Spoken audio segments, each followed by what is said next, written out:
welcome back. Another week, we're on our way to the bash. I think it's just good if we get straight into it. After a quick look at the card, great. 3 regular matches and a submission match. My favorite. We welcome you to Monday Night Raw, and what a show Extreme Rules was. But one man that wasn't on the card was Shelton Benjamin. This man that we can only describe as the gold standard did not fight for the US title at Extreme Rules. However, that's his goal. Fight for the US title at the bash. And honestly, good goal. Keep it up, man. But then there's his opponent, Sheamus. This man has been on a war path. After being snubbed, quote unquote, from the WWE Championship, Sheamus is going after it again. And tonight is his starting point. He's going to beat Shelton Benjamin and prove that he can win, as he hasn't exactly been winning as often as some of the other top contenders here. We'll see if it holds true. Maybe Shelton Benjamin will beat Sheamus, who knows? Sheamus, so never mind. It's a German suplex.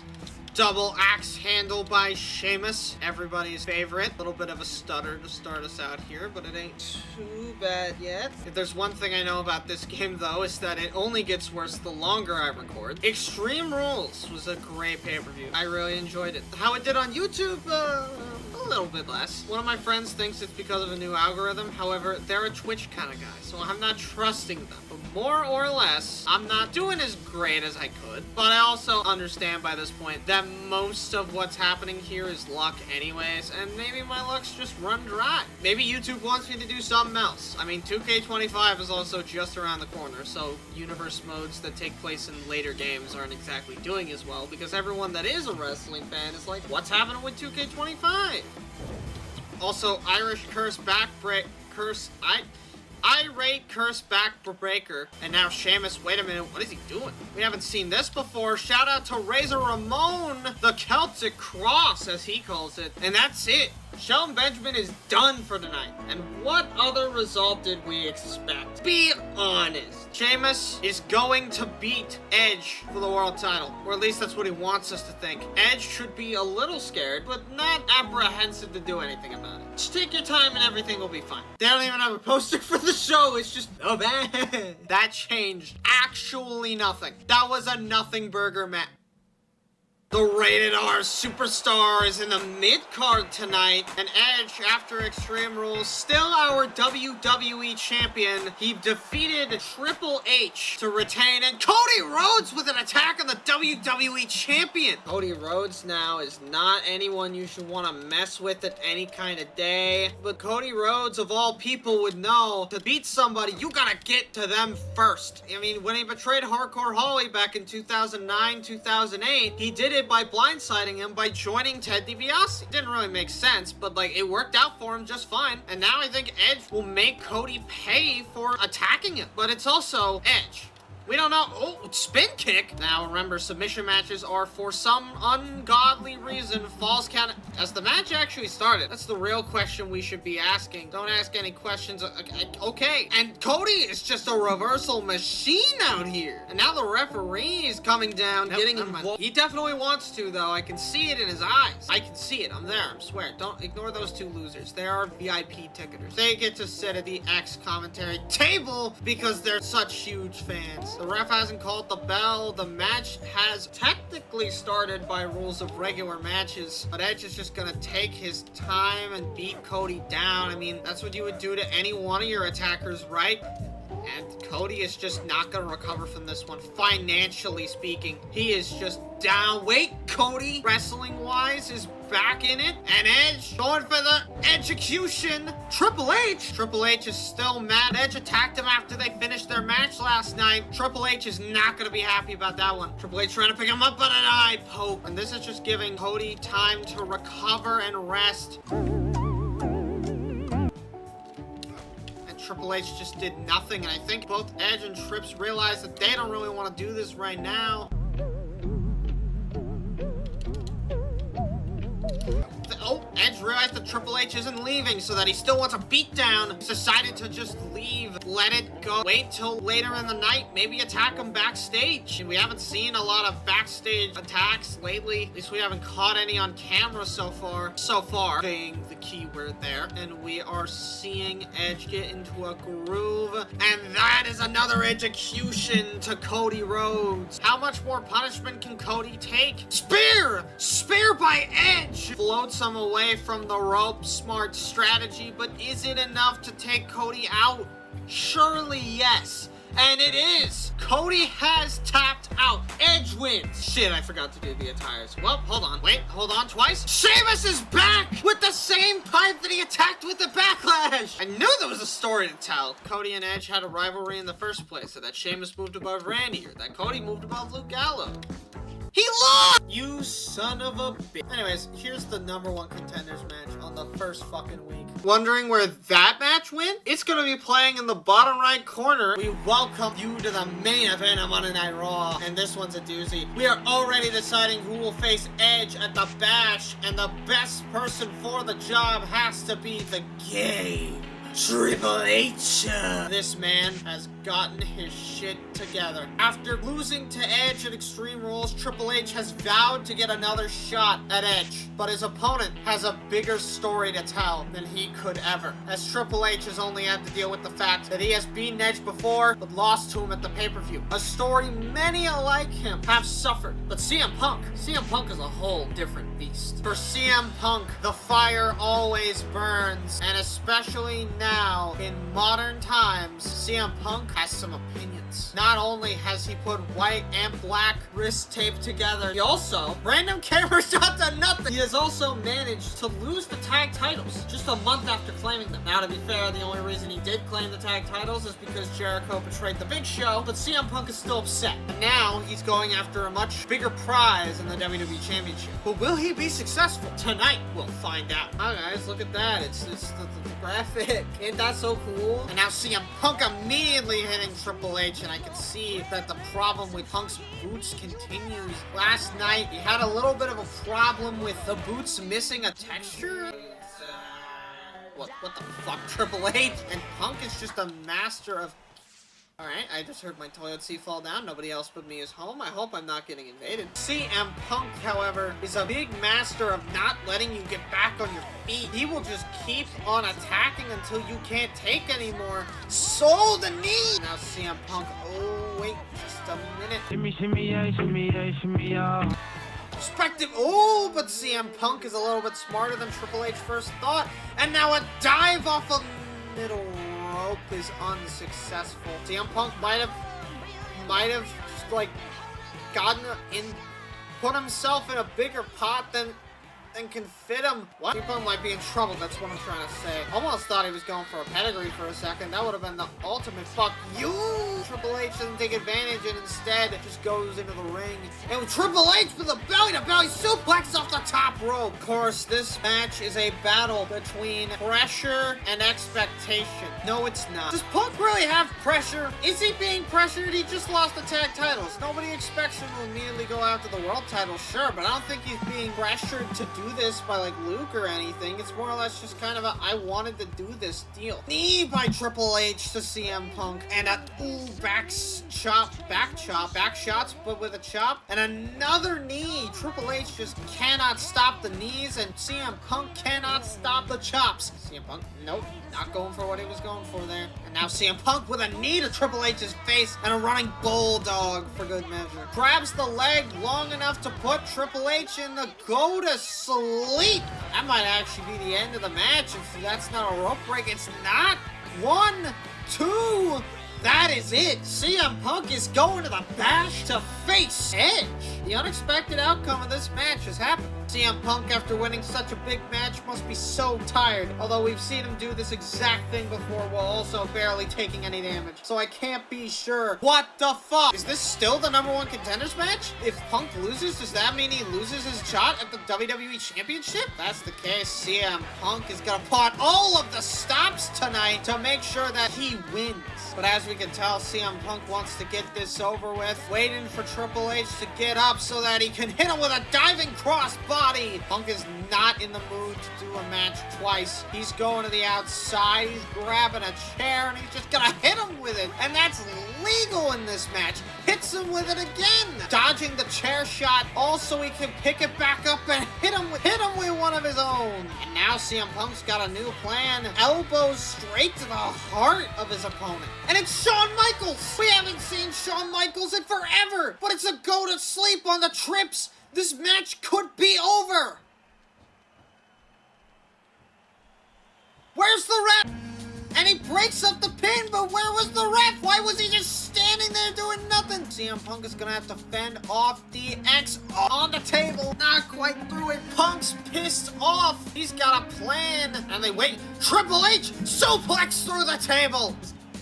Alright, Trish said bring it, and he brought it. And now with a bell shot to the back of the head. More bell. More bell. He's telling the ref to ring the damn bell because it's over. Tripp just won't stay down. What's CM Punk doing? Hitting him with a sledgehammer. That's his own weapon. That's Triple H's signature weapon. And now elbow, elbow, elbow to the heart. This is over for Triple H. There's no getting out of it now. Go to sleep. The ref is actually available. 1, 2, and that is the end of this. Triple H won not once, but twice. CM Punk has won twice against Triple H. The Straight Edge Society stands stronger against Triple H, the drug doer. Remember what he did in the 90s? Yeah, that's a lot of drugs. The accuracy of this statement is not been proven by anyone and is subject to change at any time based on what I have said in the past, present, and the future. If you would like to dispute this claim, please go to www.gothefuckaway.com. I repeat, that's www.gothefuckaway.com.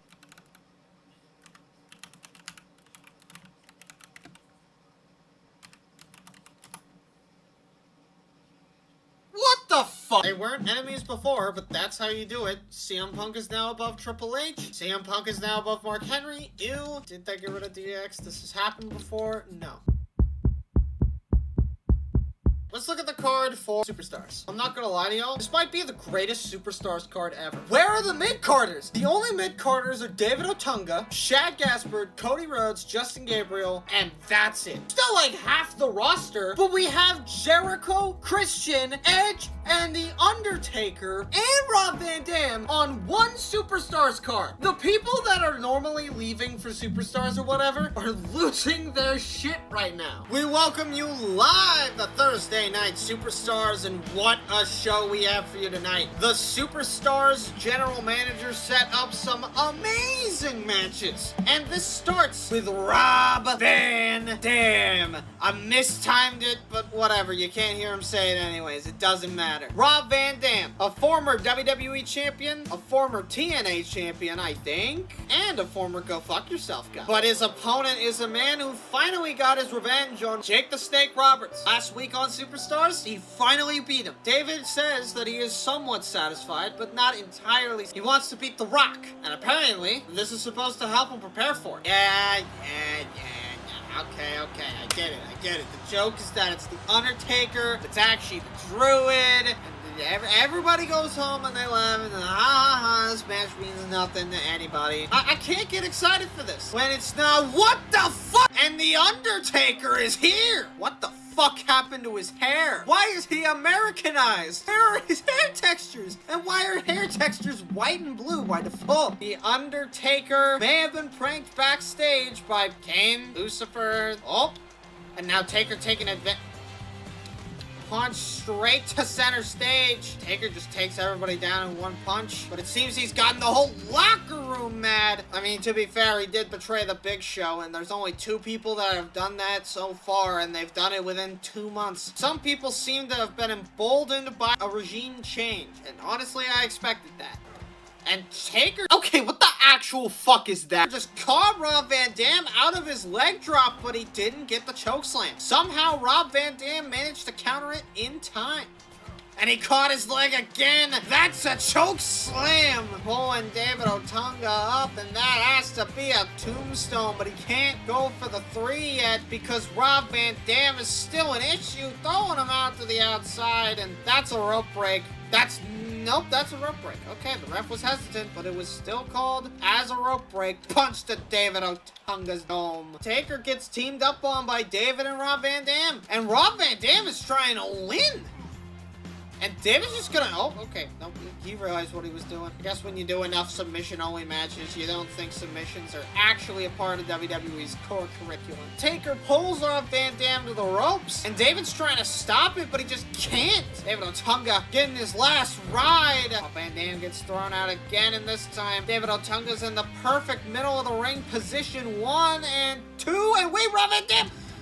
Not close enough. Undertaker wins. Rob Van Dam does not get a say. And The Undertaker, although being the winner, some would say that he's not. Look at his hair. He's gonna have hell to pay for whoever decided to prank him. But it is Superstars. I'm recording the rest of this later. Here, have this match. In the bottom right corner again. Well, there's a big show. That didn't do a damn thing in any universe. In any universe? Well, anyways, here's a fucking weird match. Is Cody, like, friends with Chad or something? Cody has no friends. Is Edge friends with Justin? Okay, Edge has no friend.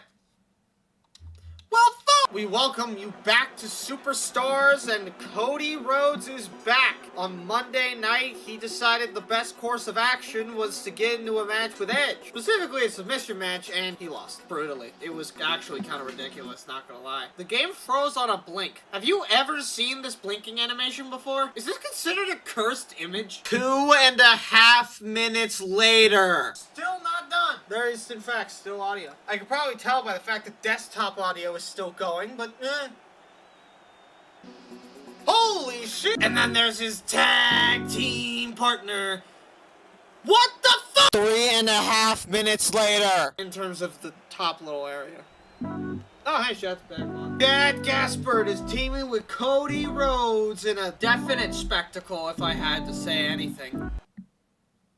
You know, I saw that fucking coming, and I'm just fucking done. I got no balls! Cody has been on the receiving end of a couple of beatings and a couple of winnings the past month, but tonight he seems to be in a weird spot. He's been put in a tag team with Chad Gaspard for one night only to take Edge and Justin Gabriel on, and both of these picks seem irrational. The general manager of Superstars seems to be losing his mind, considering all the specialties he's been making, but our main event is a triple threat match with 3 of SmackDown's greatest, so maybe I don't know what the fuck I'm talking about. And then you have Chad Gaspard. This man is still extremely hated by everybody in the WWE locker room for portraying JTG. No one forgets around here, except for me. I feel like I'm the only person that forgets anything, but whatever. Chad is not in any sort of position to be winning, taking W's, but he just might tonight with the help of Cody Rhodes. But his opponents aren't gonna let that happen as easily.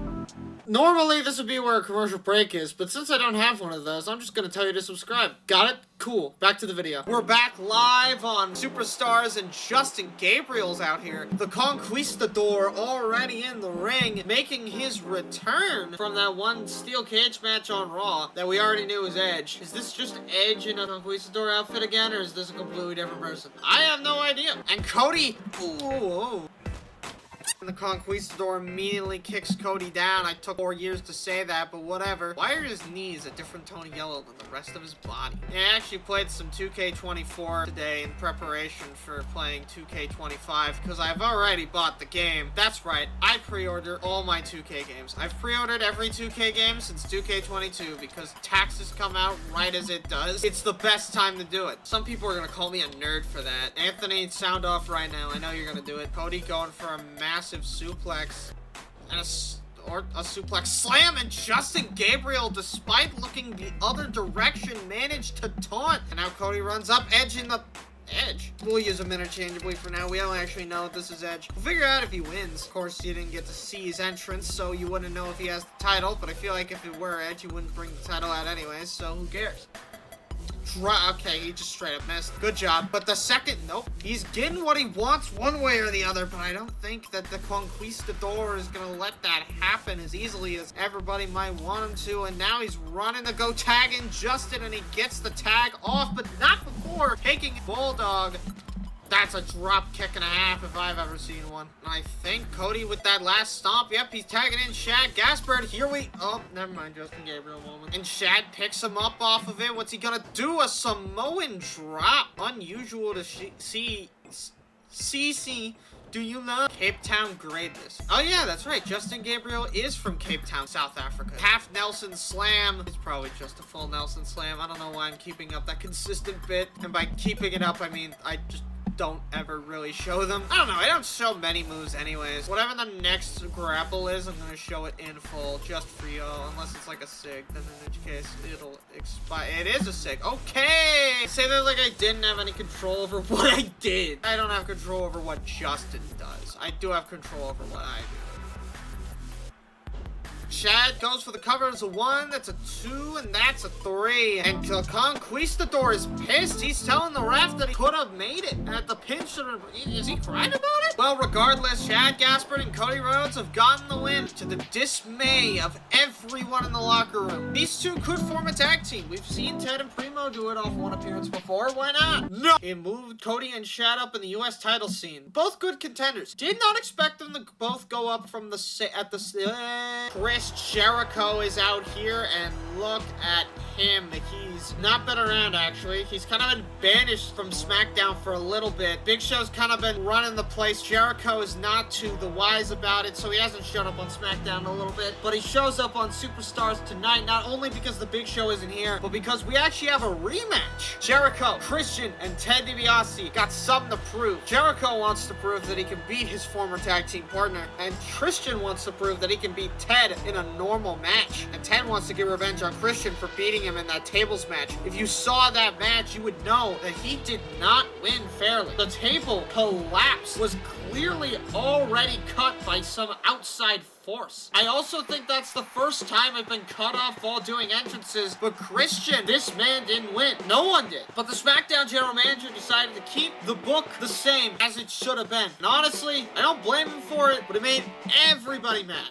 Everybody. Including Ted DiBiase, who's running down to the ring, and what the fuck is that attire? Well, I actually know it. Damn, are anybody mad? Wait, Ted DiBiase already putting Chris Jericho in the Dream Street! It is clear that Ted is going to beat Christian down like the fluke that he is in this new attire. And I talked to him about it earlier today, and he said that this attire is supposed to represent money in all of its forms. Gold, silver, and money, along with red to represent the fact that it is in fact the root of all evil according to most people. Now he says that it isn't, and that his dad was just fine with money in his life. I wouldn't say that his dad would be the best person to learn from in this case. And now Ted taking advantage of a weakened everybody, and now just taking advantage of Christian's gullibility, wanting to get Chris Jericho out of this match rather than, oh, I don't know, the man that beat him up. And they're both after Ted. Ted can't catch a break, and they know the power of this man. They know he's one of the biggest winning superstars right now, and Jericho's just gonna keep kicking him in the face. Oh, he didn't get all that clothesline, but it's fine, because he's gonna break out. And while Jericho goes for a thing, we get ourselves a 1 punch. He's got a sledgehammer 2 punch. He's in the way of the camera 3 punch. Ooh, sledgehammer. Wait a minute though. And that's a sledgehammer. And that's Primo. Now to make a point, he tries to go after Christian, but it's too late. And now Primo is going to try and help on the behalf of Ted. And now this match is just boiled down into a... Wait, that's a kick. And this match continues. Wait, Primo with a roll-up. And the game crashed. I really should figure out what kind of fucking...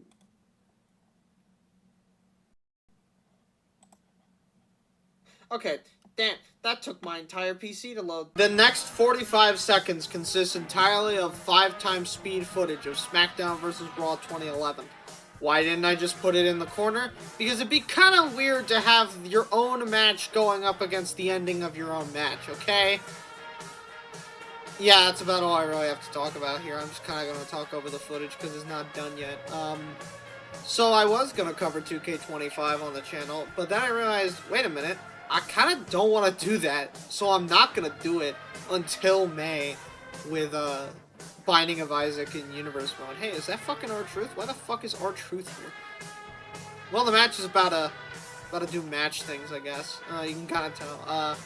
Here, have the rest of the match. 1 punch, 2 punch, 3 punch. Christian adding onto it with a 4th punch. But wait, Ted DiBiase hitting him with the Dream Street. Into the corner, Chris Jericho goes, ref in perfect position. 1, 2, Jericho's out of the corner, but it's not enough. And Ted DiBiase wins this triple threat finale to Superstars. I will admit it and say that was probably the best card on Superstars we've seen in a while, and it will probably be the best card for another 3 months. I don't even know if people skip Superstars in these videos. I know some people do, because it's like, what happens in Superstars? Nothing changed in the world title scene or in the, what? I'm sure Ted is both the #1 contender in the world and IC title scenes. I'm gonna cry. We welcome you to Friday Night SmackDown from St. Louis, Missouri, and Finley is out here tonight asking everybody one question. Does he still have what it takes to compete with the new generation? Now, he is very much reaching an older age, so it's not too shocking if he doesn't comply, but at the same time, he's facing an unknown opponent tonight. What's that? The cameras aren't rolling? Okay. And after an unknown error from a backstage producer, we are live on SmackDown, and an unknown opponent is wrestling Finley tonight. He calls himself Hato Americano, and he seems to be rocking the free Uncle Sam world. We've never seen him before, but he says, quote, "You'll be sure to see more of me exclusively on SmackDown," everybody's favorite show, obviously, with a bunch of top competitors. Flips him over, and what a nice swag that this man has. I mean, he hasn't jacked up a single move, and I don't see how that could be, but Finley, wait, he's jacked that one up. Now Finley is gonna just shove him straight back into the turnbuckle, and what a German suplex! And he's not done. Senton. Go back for a second one. Senton. Finley could have this one in the bag. Is he going up to the top rope? Wait. Ooh. Wait, going up top. That's a spear, and Finley points at the air. That's an elbow drop. Well, not even an elbow drop. It's just a straight up elbow. And that's another elbow. And he's getting some welts on his back and chest from Tato Americano. Tato Americano putting him down on the ground and hitting him with a big splash. Looks a little familiar, but it's fine. You know, not everyone has their own unique moveset. And wait, okay. Was it not obvious by the skin tone? I feel like I'm getting fooled every week now. That's Jack Swagger. God damn it. Swagger beats Finley. There's nothing to say. It's not this newcomer just beat Finley. No, it's just Swagger. Nobody cares about Swagger. Get this guy out of here. That moved Jack above Big Show. Why? And that moved Jack into the IC title scene, which I do appreciate. Thank you. Up next, random tables match. We're back live on SmackDown. R-Truth is already on the ring, and his opponent tonight is the Intercontinental Champion, the Intercontinental Champion, Zack Ryder, one of very few people to beat R-Truth while he was IC Champ, because the only other person that did it was Ted. And Zack beat Ted at Extreme Rules to become the new IC Champ through more table stuff. It was actually kind of insane. Some people would argue that he didn't deserve it, but it looked like he went through the table to me. And we could go ahead and say that a tables match is not a good way to make somebody lose their title, but yeah, it's just the end of the sentence. Not a good way to go out with the championship in your mind. R-Truth is technically still trying to go on his way to becoming an IC champ again, but a lot of people don't trust him. He didn't even win the IC title he's chasing. He was a phony champ, some would say. He was crowned due to a draft. The actual champ was Dolph Ziggler, who got moved over to Raw and did not beat Drew McIntyre for his US title. Wait a minute, Zack Ryder may just beat R-Truth with the same move he did to no, not quite, but this could be the move. Nope, he did it the wrong way. Okay, thank you. Zack now has to continue the assault if he wants to beat R-Truth, and he did not go towards the table enough. He just couldn't move R-Truth in that direction long enough to win. Oh, the camera angle's a little weird on that one. Did he go through the table? I don't know, but he beat him. I think that's what matters. I feel like tables matches are shorter than any other kind of match, but Zack wins regardless. And I assume that means R-Truth went down and nothing else. R-Truth isn't even in the top 10 of the IC he? Or why is he number 9? Anyways, here's the tag steel cage match. Shit. And then here we have Chris Jericho and Vance Archer facing Airborne. And I'm not gonna lie to you, I forgot to change the name. I don't think I will ever change the name, but I will try to remember it for next time. I literally watched videos in a row where I had to cut out the fact that this name kept being up for debate, and I didn't take it. And then there's one half of their tag opponents, Evan Bourne. And Evan Bourne is looking to be quite on his way to defeating these two. Put up a good fight last week on SmackDown. So overall, Evan Bourne is up high in the spirits. Vance is a little bit down lower, but that's just Vance Archer. But then there's Evan Bourne's tag team partner, Kofi Kingston, who suffered a little bit more in that tag match than Evan Bourne. Don't know if that makes him mad or anything, but we do see some minor discombobulation. He looks pretty discombobulated to me. He's still representing Germany at the end of the day. I guess not much has changed. And now Evan Bourne immediately going after Vance Archer. Well, Kofi gets to go after Jericho. And Bourne taken out. And Bourne with a nice kick to Vance. Kofi's getting laid out a little bit more. Vance goes after Kofi. He don't want the smoke. Evan, he looks at how Kofi's doing. The answer is not very well. And Vance is going for a climb. But wait, Evan's there to stop him. Vance unsuccessful in his efforts. Jericho hits him in the knee to the balls. It doesn't do the job, and he accidentally takes out. Okay, Evan, what are you doing? Maybe I was wrong. Maybe the discombobulated one is Evan Bourne. Evan, kick to the midsection. I really am just doing the moves. This is a moves day. It's a moves day. Yes, it is. That's not gonna work out. Yeah, that ain't gonna work out. Oh, yeah, that's right. You both have to get out of the cage. Can I, yeah, there we go. I was about to say, why the fuck did they... Bro? Get off the cage, little bro. Kofi! Why did Kofi just not get out? What the fuck? Kofi! Getting out of the cage? Evan Bourne holding off the whole squad for him. He gets out. Kofi has escaped the cage, but that is not enough. Now Evan has to contend with both Vance and Jericho. And Evan just has to make sure to take them both down for long enough for him to get out. He no longer has to worry about Kofi. Kofi is forced to just watch as Evan takes down the whole squad without a good opportunity for Evan Bourne to leave. But it seems he noticed that it wasn't a good enough time. And now Jericho's getting up. And Evan Bourne takes Jericho down. Realistically, it could have been better to let Jericho escape.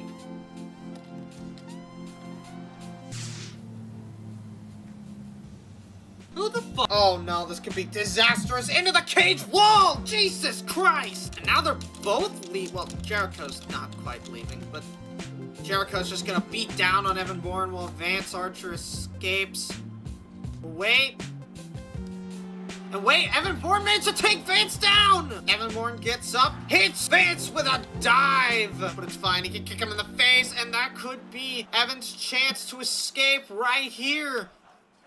And everyone's chanting that Jericho sucks, but he's too far left to go! No!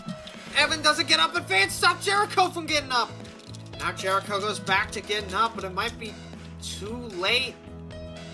He has to choose his devils, and he picks to take Jericho because he understands that he can get both of them at the same time. And that is a moonsault if I had ever seen one. Evan goes up top, and that is a shooting star press to Chris Jericho. And Evan Bourne is trying once more to get up. And he could very well get up, but wait, it's Chris Jericho! And right as Evan's about to get up, he pulls him back from the gates of hell, or heaven.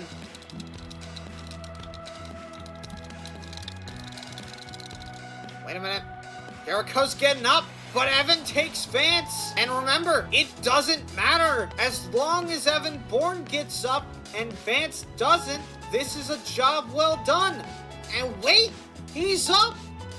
Wait, what's he do? Oh my god, what an elbow drop, and he's dead! He's dead! He went for style over okay, take everything back that I said. He wants to punish Vance now, and he's getting too cocky. Wait, he's not done. He's nowhere close to done. That is a good old-fashioned moonsault. moonsault. Is he not gonna hit the? Is he not gonna hit the shooting star press? What's he got in mind here? Okay, he's just not gonna hit the shooting star press then. Okay, that's the end of the match. Evan and Kofi Kingston have successfully won this encounter, but it was close. Every Evan Bourne match I do goes on for like 20 goddamn minutes, and Jericho's being taunted, but Evan Bourne and Kofi Kingston have successfully won. Jericho looks on as his partner is battered, bruised, and defeated. Jericho might be a little upset, might not want to team with him anymore after this. That is straight up what happened. They stopped teaming! I guess the name doesn't matter. That's the end of the saga. The team that was never named. Final match, Ted DiBiase versus The Big Show. And we welcome you to the main event of Friday Night SmackDown as Ted DiBiase is... Oh yeah, that's right. He's a unified tag team champ now, so he comes out with this title animation every single time. But we can still talk about our boy, because he is one half of the unified tag champs, and at Extreme Rules, they beat the Straight Edge Society to do it. I'm not waiting this time. Friday Night SmackDown, Ted DiBiase, unified tag team champion. Straight Edge Society, beat them. We back up to speed? Cool. Yeah, I think that's about it. And then there's The Big Show.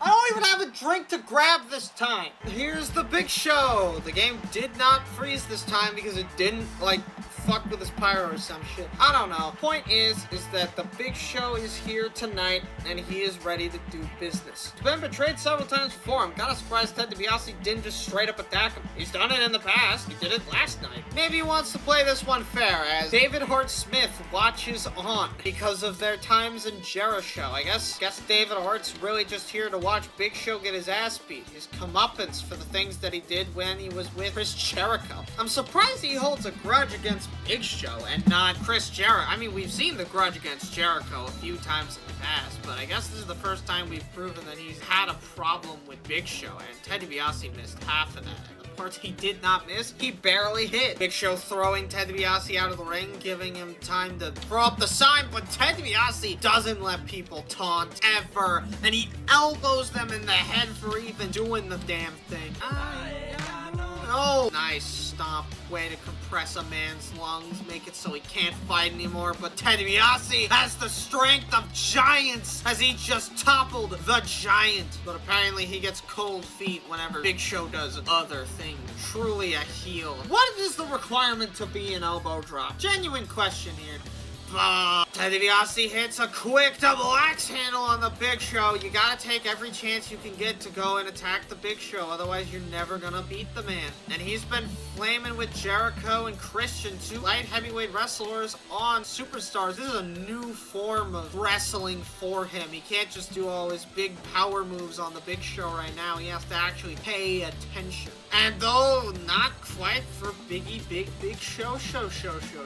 Throws him off, hits him with a what the hell? And now Big Show's telling him to bring it on, and he doesn't bring it on as much as we all thought he would, let's be honest. And Big Show's slamming him into the ground and stomping on him again. Stomping on him again. I'm a redneck now because I can't fucking talk straight ever. Hit him with a Ted DiBiase is looking worse for wear. The claw. Choke. Hits him with a choke slam, and that could end the match right here. But instead he kicks him.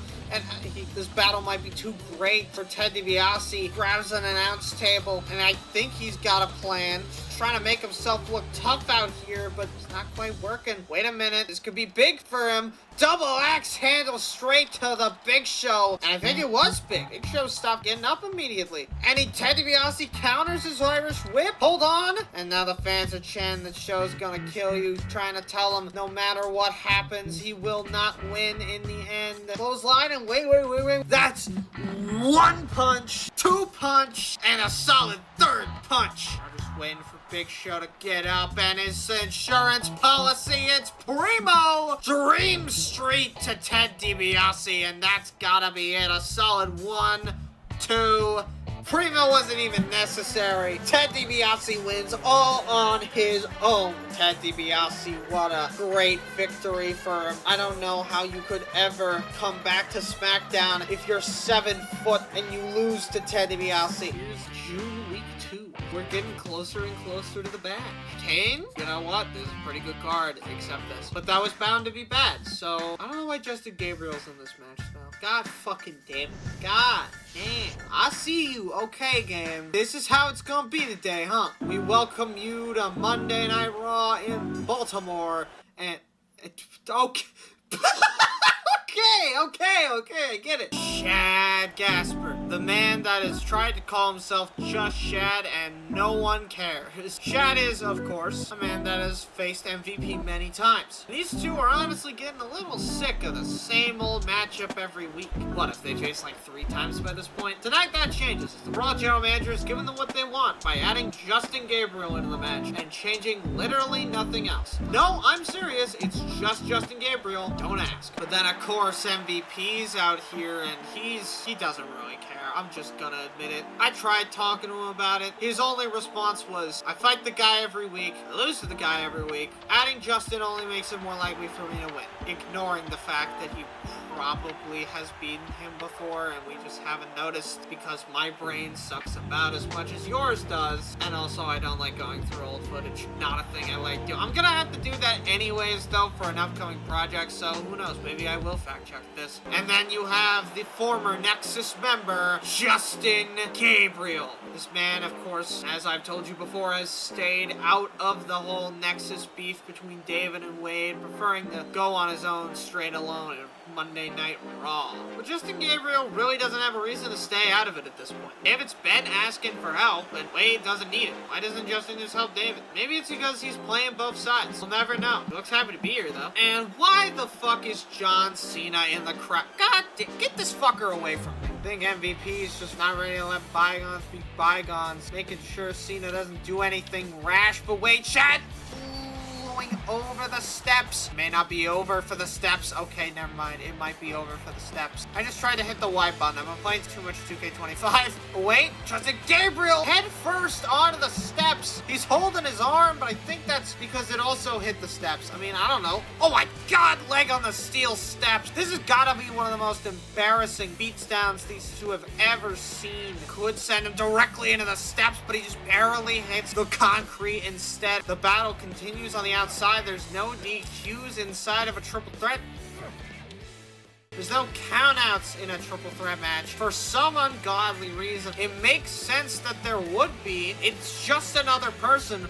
Why does that automatically mean that they can't get counted out? Now, I'm not complaining. It makes for more entertaining television. But damn, this company's rules make no goddamn sense. Who came up with these things? Chad just isn't learning his lesson. The steel steps are right there, and it looks like he's taking a one-way trip back to them. It's always the leg, too. Chad just messing with his trunks instead. He could barely dodging the steel steps. This match is played all around the steel, and some are arguing if it is more of an MVP than MVP is. Ooh, what the hell was that? Did he, like, flip over? Mid-attack? MVP crashing our game again. Bro! Thanks for understanding. I will kill your family.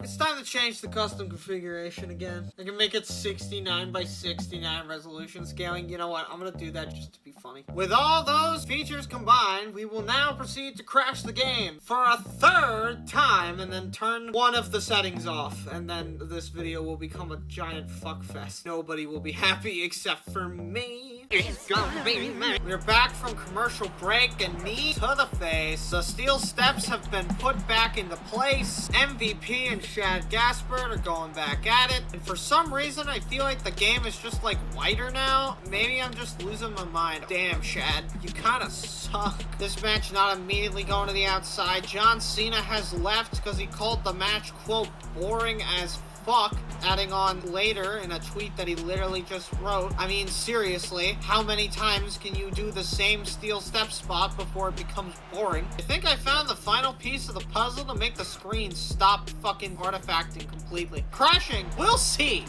Also, damn, big boot fail. Damn, me fail. Anyone else notice that that just completely fixed the way that the game did everything? Like, there is not a single flicker or screen or like missing texture inside. What the fuck? I know I've said this before, but I'm gonna say it again because I'm a little bitch. An MVP, oh man, it really is just that long of an animation, huh? He's ballin'. Ow! And now MVP makes Justin Gabriel his play of the day. But now he's fighting Shad. He might not go for the pin. Oh, and the ref gets hit unintentionally, but he still got hit. Double team on Shad Gaspard. MVP is just working with Justin Gabriel, making sure both parties are happy. MVP going around, doing his little thing. I fucking hate this animation so goddamn much because it just lasts so goddamn long. Like, I'm not one to usually complain about the time it takes to do a move. Hey, Anthony, can you fix that one for me real fast? Like, I'm one to usually complain. Thanks, man. He does the elbow. He gets back up immediately, dazed and confused, but still. What the fuck? Justin Gabriel just took himself out of the match right there. Oh, wait, he's back up. Now a ginormous suplex. MVP looking to take advantage. 1, 2, and that's it. Ooh! MVP's got a plan B. The plan B is a neck breaker off the top rope. It's a diving neck breaker. We get to see this animation for the 3rd time. MVP taking Justin Gabriel off the ropes, and now the play of the day is complete. That could be it for MVP. That's it. 1 and 2 and 3. MVP, Shad Gaspard. He pinned Shad. Oh, shit. Finally beat him. But he had help from Justin Gabriel. It wasn't as clean of a win as it could have been. But MVP wins this one. And the world moves on. Shad Gaspard went down. MVP went up. Fucking CM Punk is number 5 now. I should have had Shad win on second thought. Kane's not in the world or US title scene. Tonight, we actually have a champion on the show. Drew McIntyre, the current United States champion, is back. At Extreme Rules, he defended his title pretty well, if I remember so. Honestly, it was probably the unfortunately most forgettable match of the night. But when you had the great tag match, Divas title match, okay, never mind. The Divas title match probably the most forgettable. I almost forgot that it happened. And 2 Extreme Rules matches, that's some hard competition. Even at the Tables IC title match. I don't really blame Drew for that. I blame the stipulations and the match card. He's a little more full of himself now that he's the US champ. I guess that's fine. Maybe someone's going to put him in his place. Or maybe the game will intentionally make him look fucking stupid. Look at that face. Is that not the look of someone that looks absolutely stupefied? 2 minutes later. Oh, there it is! Hey! Oh, Kane's back! It's been a minute since Kane's been in the WWE. Wait, there he is! He's coming down to the ring and he's gonna attack Drew McIntyre. Wow! Kane's not even letting him get any time to breathe. He accidentally attacked the ref. That's how bad it was for him. Body slam with a kick to the face. Now Kane just telling him to get up. Just, there he goes. Oh, Drew's fighting back, but it's too late. Kane's already got your ass. And that's it. Kane hits him with a fresh 1, 2, 3. Kane has beaten Drew McIntyre, cementing himself as a man to watch out for. He can come in at any time and take your bitch, take your hoes, and most importantly, take your United States Championship. I can't even say that with a straight face. That moved him up to number 10 in the world title scene, but it moved Drew down as well. It also moved Kane to number 5 from 11. It's not as bad as 5 to 13. I'll give it that. Do I have to? You know what time it is. It's time to play the damn clip. Play the damn clip of it being in the goddamn corner. Wow. That's what we do with these matches now. We just put them in the corner because they're not interesting enough to be on the main roster. Moving on to the main event of Monday Night Raw. Edge, CM Punk, and Triple H. What the fuck? And in our main event tonight, we have yet another WWE champion here on Raw to actually fight. Edge is coming out of the woodworks. Last week on Raw, we had a number 1 contenders match to decide who was going to face Edge. That turned out to be, again, Triple H. But tonight, we put all 3 of them in a triple threat match just to ask if there was a triple threat between all 3 of them, who would come out on top? Would Edge's superior opportunity skills come into play? Would Luke Gallows help CM Punk win? Or Triple H with his superior pedigree being CM Punk, the man, the myth, the legend, the man that's constantly wearing t-shirts that say, hey, I am a member of the Straight Edge Society. Despite basically never teaming with Luke Gallows, CM Punk comes in trying to win the WWE Championship. And I mean, he very well could. It's not impossible to have CM Punk beat Edge and Triple H, but it is impossible to not have a crash every once in a while. And it turns out that after this commercial break, the Raw general managers decided that this match should be a Falls Count Anywhere match. He wants a decisive end to tonight. I don't blame him for his wish. These three have gone on at least 3 times now without a definitive winner. We need Raw to end at some point. It's been 4 hours. Please help. Now they're just bullying CM Punk. Oh, but a kick to the midsection of Triple H, and Triple H and CM Punk haven't had exactly the best history over the past few months. They've been going back and forth with each other behind the scenes. Edge is just like a middleman. They both want the WWE Championship, and Edge is happy to give it to both of them if they so desire. Edge grabs a steel chair and wait. Ooh, chair shot and Jimmy Snuka? No. This is a genuine question that I'm asking. What the fuck is Jimmy Snuka doing out here? Why is there no game audio? Throwing him inside the ring, the crowd seems to just not be available, and that's a spear to Jimmy Snuka. This is... Yeah. That's the first time yeah. Let's try the alternative one. Maybe that'll crash slightly less. Well, it seems like that doesn't really work very well for the audio so far. Who knows, man? Yeah. Chief? I don't think this is gonna work. Will we get a Falls Count Anywhere match again? Holy shit, we actually got a Falls Count Anywhere match again. I was joking when I said that. Edge is gonna try and make sure that he dominates this 4th time around. What the fuck is this? The goddamn Sonic videos that I keep naming Groundhog Day? It's not a gimmick, it's a lifestyle. I will not name a Sonic 3 video, but it's Groundhog Day. I promise. If I break this promise, please contact me at the email listed in my bio and tell me what a bitch I am. I think Edge is just happy to watch his contenders squabble for bits, but wait, he's looking for something here. Not a spear though, instead just a little running attack, but wait, an execution on the Triple H, and now CM Punk gets hit with a spear. What a move. Is that it? Triple H is back up. It's not over. Edge didn't really think. I think he just wanted to win the match after so many attempts. There goes CM Punk. Like clockwork, one goes down, the other goes up. Never mind, Triple H is back up. CM Punk knee. No sound. No clock for the knee. Maybe he forgot to slap his thigh for that. Yeah, that move gets rid of the echo behind sounds, doesn't it? I think it's because it just repeats the sound process. Game feels kind of empty without those sounds. Doesn't really feel like a wrestling game without them, actually. Weird bug caused by having that setting. Wait just a damn minute. This match could be out. No, CM Punk does not get the win off a roll-up. Edge was still high and ready to go. That's a suplex, but Edge is smarter, and he hits Triple H with an execution instead. Shawn Michaels? Oh, hello. Not again. God damn it. I see that we are starting to notice a theme here. I guess I'll just play Shawn Michaels' theme. Fucking, does he have a theme? Punk.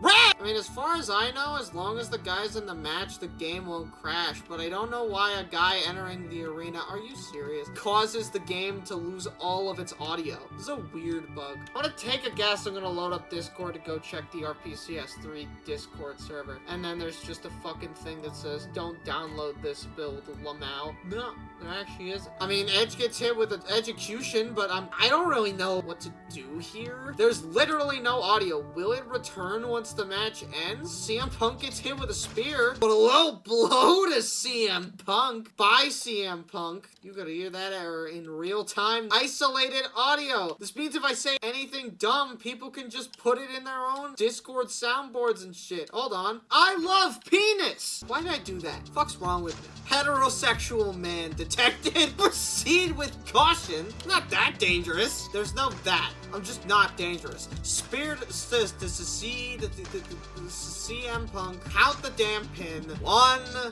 2, 3. The match is over. There's still no audio. Cool. There we are! Edge has won! That's a weird glitch. Let's move on to the next match before something weird happens. Running it back in the mid-card. Okay. Interesting pairing. Did this motherfucker really say, hey, I know we're not teaming anymore and we're not even friends, but I need your help?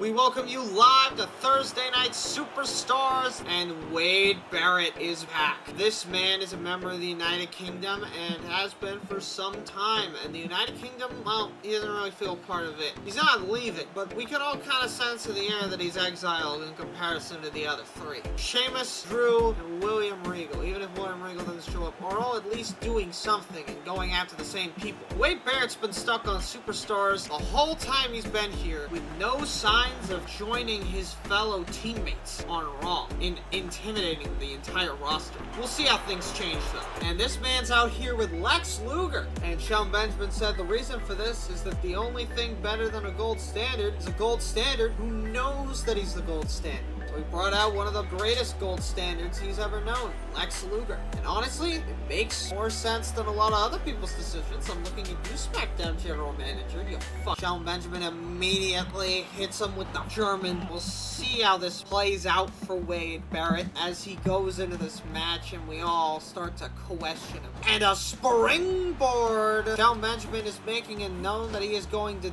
dominate Wade. Honestly, there's nothing stopping him from dominating Wade Barrett, except for a United Kingdom interference, but when's the last time the United Kingdom interfered in a Wade Barrett match? This doesn't seem like something that happens all that often. Face the music. Get it? Because I said face the music as he was hitting the mat with his face? I'm very clever, I swear, guys. Wade Barrett is not gonna go down that easy, though. Or maybe he is, as he turns into a T-bone suplex. And Irate gets him potentially back in the match. Yes, a Luthez press just to ensure it. But wait, that's a golden finisher. And Shelton Benjamin hits him with the 1 and the 2 and the 3. Shelton Benjamin just made light work of Wade Barrett in the opener of Superstars. Maybe Lex Luger and Shelton Benjamin will become a regular team-up in the future. Only time will tell. But Shelton Benjamin's going for a handshake after the match and a slap. What else did we expect from Wade Barrett? This is the same man that betrayed David Otunga and technically Justin Gabriel as well. Up next, a rerun. Okay.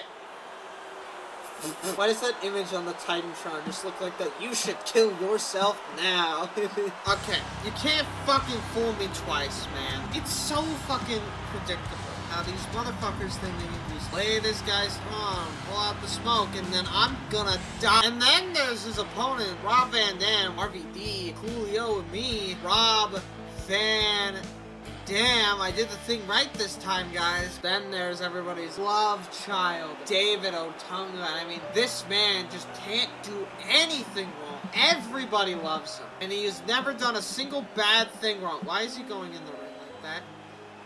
Son of a bitch! Undertaker throws him to the outside. He goes for a pin on RVD. 1, 2... He kicks out, but barely. He almost didn't. This match could have ended much differently in an alternate reality. RVD is just... Wow. Great input from me. Trying to end the match, David Otunga, but not only is it a rope break, the referee also gets kicked, and now these two are just bullying the Undertaker. Dead man, trade the Big Show, kind of deserves it. Okay, we get it. Backbreaker, ow. But David Otunga isn't safe either. Leg drop. Did he just go over him for a fucking leg drop, bro? And that is a choke slam straight to hell for Rob Van Dam. Now the Undertaker just ends up pinning David Otunga. Oh, and that's gotta be, well, I mean, RVD is just standing there. Okay, there we go. He had time. But imagine if that was a situation where he didn't have time. Now Taker just picks up RVD. What's he doing? Slam! Massive slam. RVD, Undertaker, David Otunga. This is not the kind of people you would be expecting on a Superstars night. Except for David Otunga. But you wouldn't expect this group of people in the ring together at the same time. But Taker lays them both out flat, and he's just going to town. RVD wants to... Oh, and that's another choke slam to Rob Van Dam. He really just can't help himself when it comes to giving the man some well-deserved things, but I guess he's not done yet. Taker maybe going for a last ride? No. Face Buster. Or whatever X-Pac's finisher is called. It's the Big Show! The audio gonna cut again? Okay, one-time glitches? And now Taker just big booting the Big Show while RVD and David Otunga fight. This match could end. Oh! but now it's a rope break. And a knockout punch to The Undertaker. Oh, no. Gee, he's just attacking the Big Show. He doesn't care about the rest of the match right now. He would rather... Oh, wait, nope, he breaks up the pin. DDT. Taker is just taking all the punishment from the Big Show. And I'm taking all the punishment from the game because it just crashed. What is it with Big Show showing up at Undertaker's matches that causes this game to crash so often? Big Show has been escorted out of the premises. The match has been restarted. Now this match can continue on as if nothing had ever happened to it. That's a chokeslam straight to David Otunga. We could be seeing the end of the match already. That a speed run? Any percent match speed run, but David Otunga gets straight back up, but he misses the first time, and now he's taking his time to get it the second time, but he breaks up the pin in the nick of time. Taker. Wait. Doesn't even get the thing. He just failed 3 grabs in a row. Why? Because funny. Apparently, it seems that David Otunga got the short end of the stick because he's still fighting with the elbow and the kick, and David Otunga is actually going off. Power slam! That could end the match. No, it doesn't. Oh, but he got a little too cocky, but it's fine because Rob Van Dam got hit instead. But how much longer can he keep this up for? This performance is giving him a real break. Crazy big boot. Taker just taking out everybody. David is still alive and kicking by non-point. Elbow again. Double elbow. Doesn't quite play out. Taker catches the elbow, but no. Choke slam for him. Wait, that's a Hurricane Rana. 1, 2, but kicking it at the last second. One of the last second. Well, actually, yeah, it was last second. Literally in the last second. Now Undertaker going for a tombstone pile driver on Rob Van Dam. That could end the match. Refs, start the count now. Get out of the game. David's up. 1, 2. What? Okay. What? Apparently David Otunga just doesn't like winning matches. Shit. And in our main event tonight on Superstars, it's Christian, the man that successfully defeated Ted DiBiase via bullshit, is now fighting Chris Jericho. These two have had some recent matches together, and they've been none short of amazing. Christian looks to not keep that up because this match is actually Vance Archer versus Christian, with Chris Jericho in Vance's corner. Now, these two did officially announce that they were splitting up, but apparently their mutual hate for Christian has brought them back together for one more outing. Or maybe Chris Jericho is regretting his decision, so asked Vance to be in this managerial thing just to see what could happen. Either way, Christian is probably gonna beat somebody's ass. But Vance Archer is nothing short of great. And tonight he proves that he can be good on his own if he can beat Christian. But if not, we'll have to see. Get it? Because, like, Christian's music is about closing your eyes or whatever. So being able to see means that he... and face first into the mat. That was on the outside. That hurt, and I think he heard me, and he's gonna go do it out there. But no, Christian also heard me and said, I'm not taking that. But Vance is looking to do something much worse. But Christian is looking to not get hurt tonight, and I don't blame him. Now Christian's heading back into the ring, and I think Vance is obligated to agree based on the terms of service in his WWE contract. Want to get into a countout. You get paid less for countouts and DQs. Sure, technically Batista got paid 2 checks, but one of those checks was half marked. You got paid basically overtime for 4 seconds of matching. Chris Jericho focusing too much on Christian facing too much. Focusing.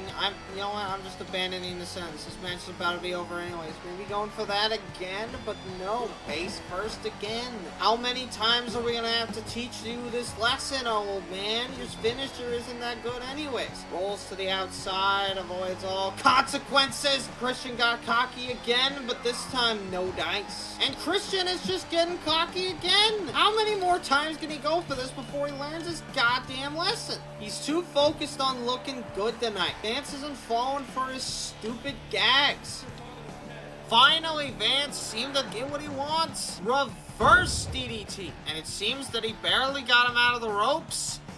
And that ends the match. Vance Archer has somehow defeated Christian, and the WWE Universe may have just changed forever. Vance Archer might become IC champ. We never know. Might also get back with Chris Jericho. One match was able to do it one time, it can do it again. No. So then I asked, what was the point? No, seriously, what was the point? They're not even friends. Whoa. You can't just throw that in the opener and then follow it up with a women's triple threat. And then two tables matches. Two? Okay, damn, this is just a sack SmackDown card, huh? Right, let's get it. And The Rock has arrived in New Jersey, and you can barely hear me. I literally have to scream, even with 5 decibels down on the video. I guess it's myself too. And there goes The Rock. The Undertaker has attacked him. And already someone's calling for the body bag. This should be fun. Wait a minute, Taker's going for a powerbomb, maybe a last ride at DDT straight to the Undertaker. And now The Rock just clamoring on him. Taker's trying to do that thing where he sits up, it ain't working. Chop straight to the, well, it didn't hit, so I guess it's not a chop, but a nut. And the Rock is just going off. What is he doing? He's fighting the World Heavyweight Champion and he's winning right now. Despite getting attacked, they're going up the ramp. And Undertaker might just get suplexed on pure steel. Ow! That had to hurt. And again on steel and concrete. It just doesn't end. And a massive clothesline straight to the Undertaker, sending him even further up the ramp. This match could never start because these two are too busy going up and up and up. And I wouldn't even blame them. This match is who I profile. Taker has been taking out all of his energy on superstars, and it just seems like it's finally coming back to beat him to a pulp. Literally, The Rock hasn't stopped the onslaught since the attack. Going straight for it, and that's a flip over by the Undertaker. And at what point will these two go back to the ring? Slowly but surely they're getting back to the ring. All of this is not in the official match, by the way. This is all technically a part of the brawl beforehand. And the Undertaker's already done his sit-up thing, and it's not phasing The Rock. And wait, Taker trying to pick up The Rock for something, but he just shoves him off, and instead, ooh, right on the concrete. It's all falling apart, or is it? Shoves him off, and I think The Rock is finally gonna do it, and he's telling him to come on in, and the match is officially started. This is one of the few men that hasn't been afraid of the Undertaker. What could have happened between these two in the past that made The Rock so unafraid of the man? Do these two know each other? Has the dead man come for Rock before? The Undertaker picks up The Rock, and that's a massive slam. Nobody ever said that this would be easy for The Rock, but The Rock is gonna do it, damn it. The boyhood dream will come true. Everything that The Rock tries to do to the Undertaker just gets thrown off, and that's a spine buster. Rock picks up Undertaker, going for the rock bottom. No, not quite the 3-punch combo. But wait, The Rock bottom. That's it. Unless his forehead is considered possible for rope break, The Rock has just beaten the Undertaker, even with the odds against him. Are we seeing a future World Heavyweight Champion? The Rock has defeated the Undertaker in spectacular fashion. And Rock even goes for a handshake afterwards, but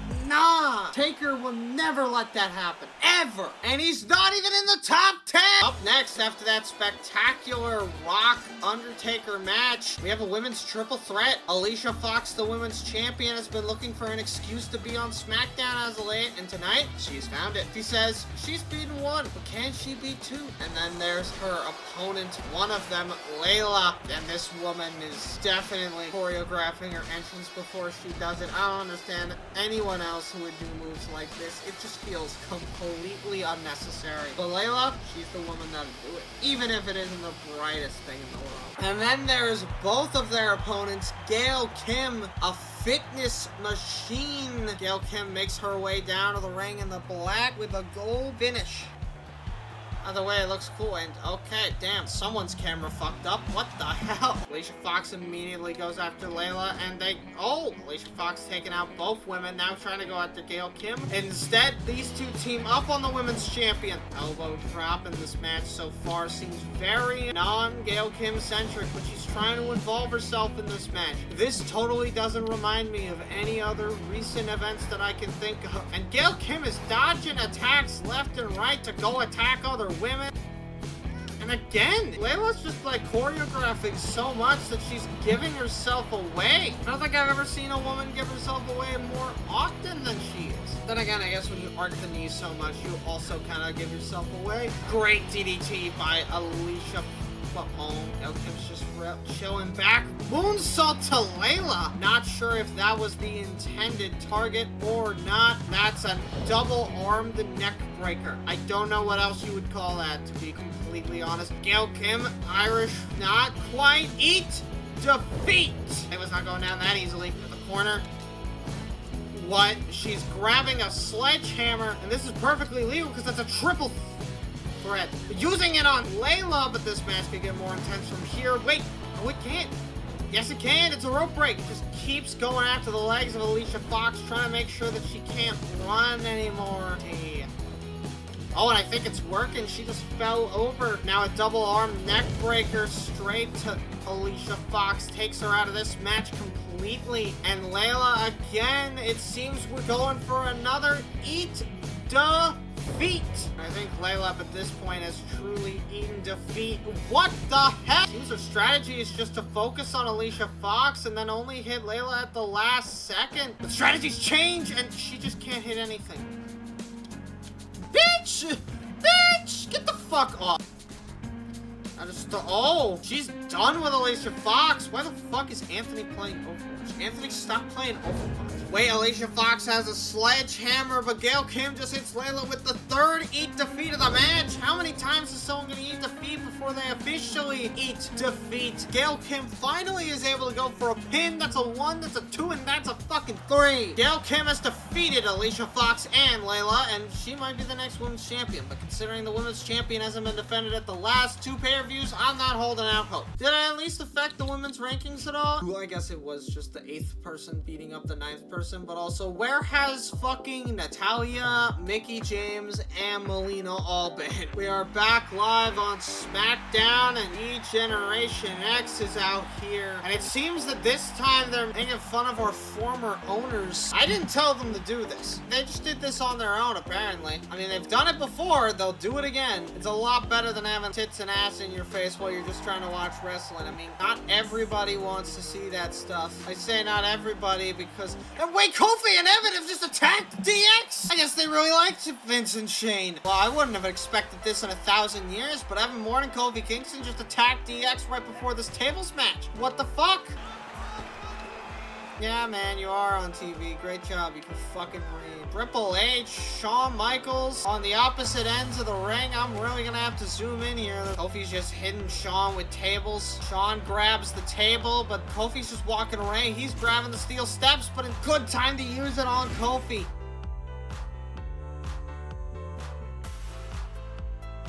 What the fuck? What is going on? These two got tables. They're all inside the ring hidden.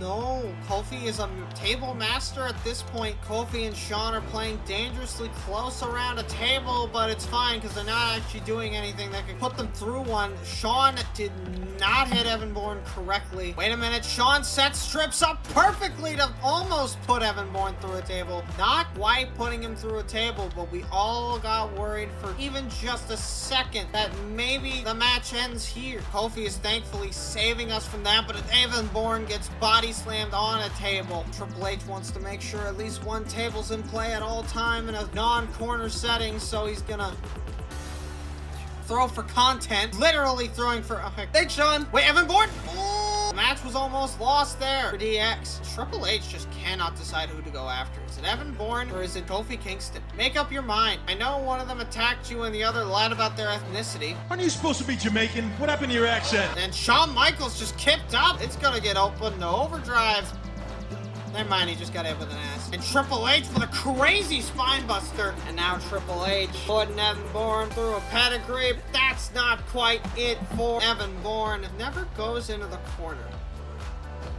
Evan Bourne almost put Shawn Michaels through a table. I wasn't even paying attention. That's how you know tables matches are interesting. The match could end at any time. You could look away for 1 second, and there they are. They went through the table. Triple H face first. but not through the table. Tables don't like Triple H today, apparently. These two don't exactly have the best of history with staying down for the right people, and Evan Bourne almost put Shawn Michaels through that table. Too many close calls. And a moonsault onto the outside. Shawn Michaels could very well send these motherfuckers packing. Wait just a damn minute, he almost hit him at the table. Triple H going for a quick pedigree, but it's too quick and Kofi saw it coming. Triple H trying for a second time. Knees go directly on the table by Evan Bourne. That's a pedigree. Wait a minute. Evan Bourne setting up. Kofi sets him up. This is very interesting play around this table, and now they both leave the table. I think Triple H is holding Evan Bourne close to the table, but it's not quite enough. I think towards the knee. Surprise knee. Are you fucking serious? You know, that was a really interesting timeline. And now Kofi and Face are face. We literally never got to see what the effects of a heel fucking airborne would have been like. Because that totally wouldn't have been interesting. What the fuck? The gameplay never changes, baby. Never changes. Oh my god. Oh, how did we get to that? And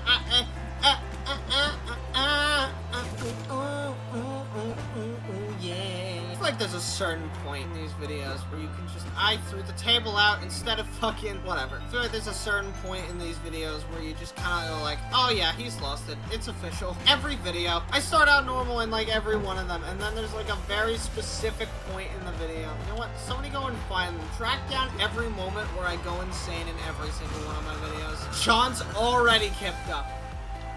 Thank you, everyone, for your moral support in these trying times. I acknowledge you as my tribal chief. Remember, kids, stopping things is cringe. I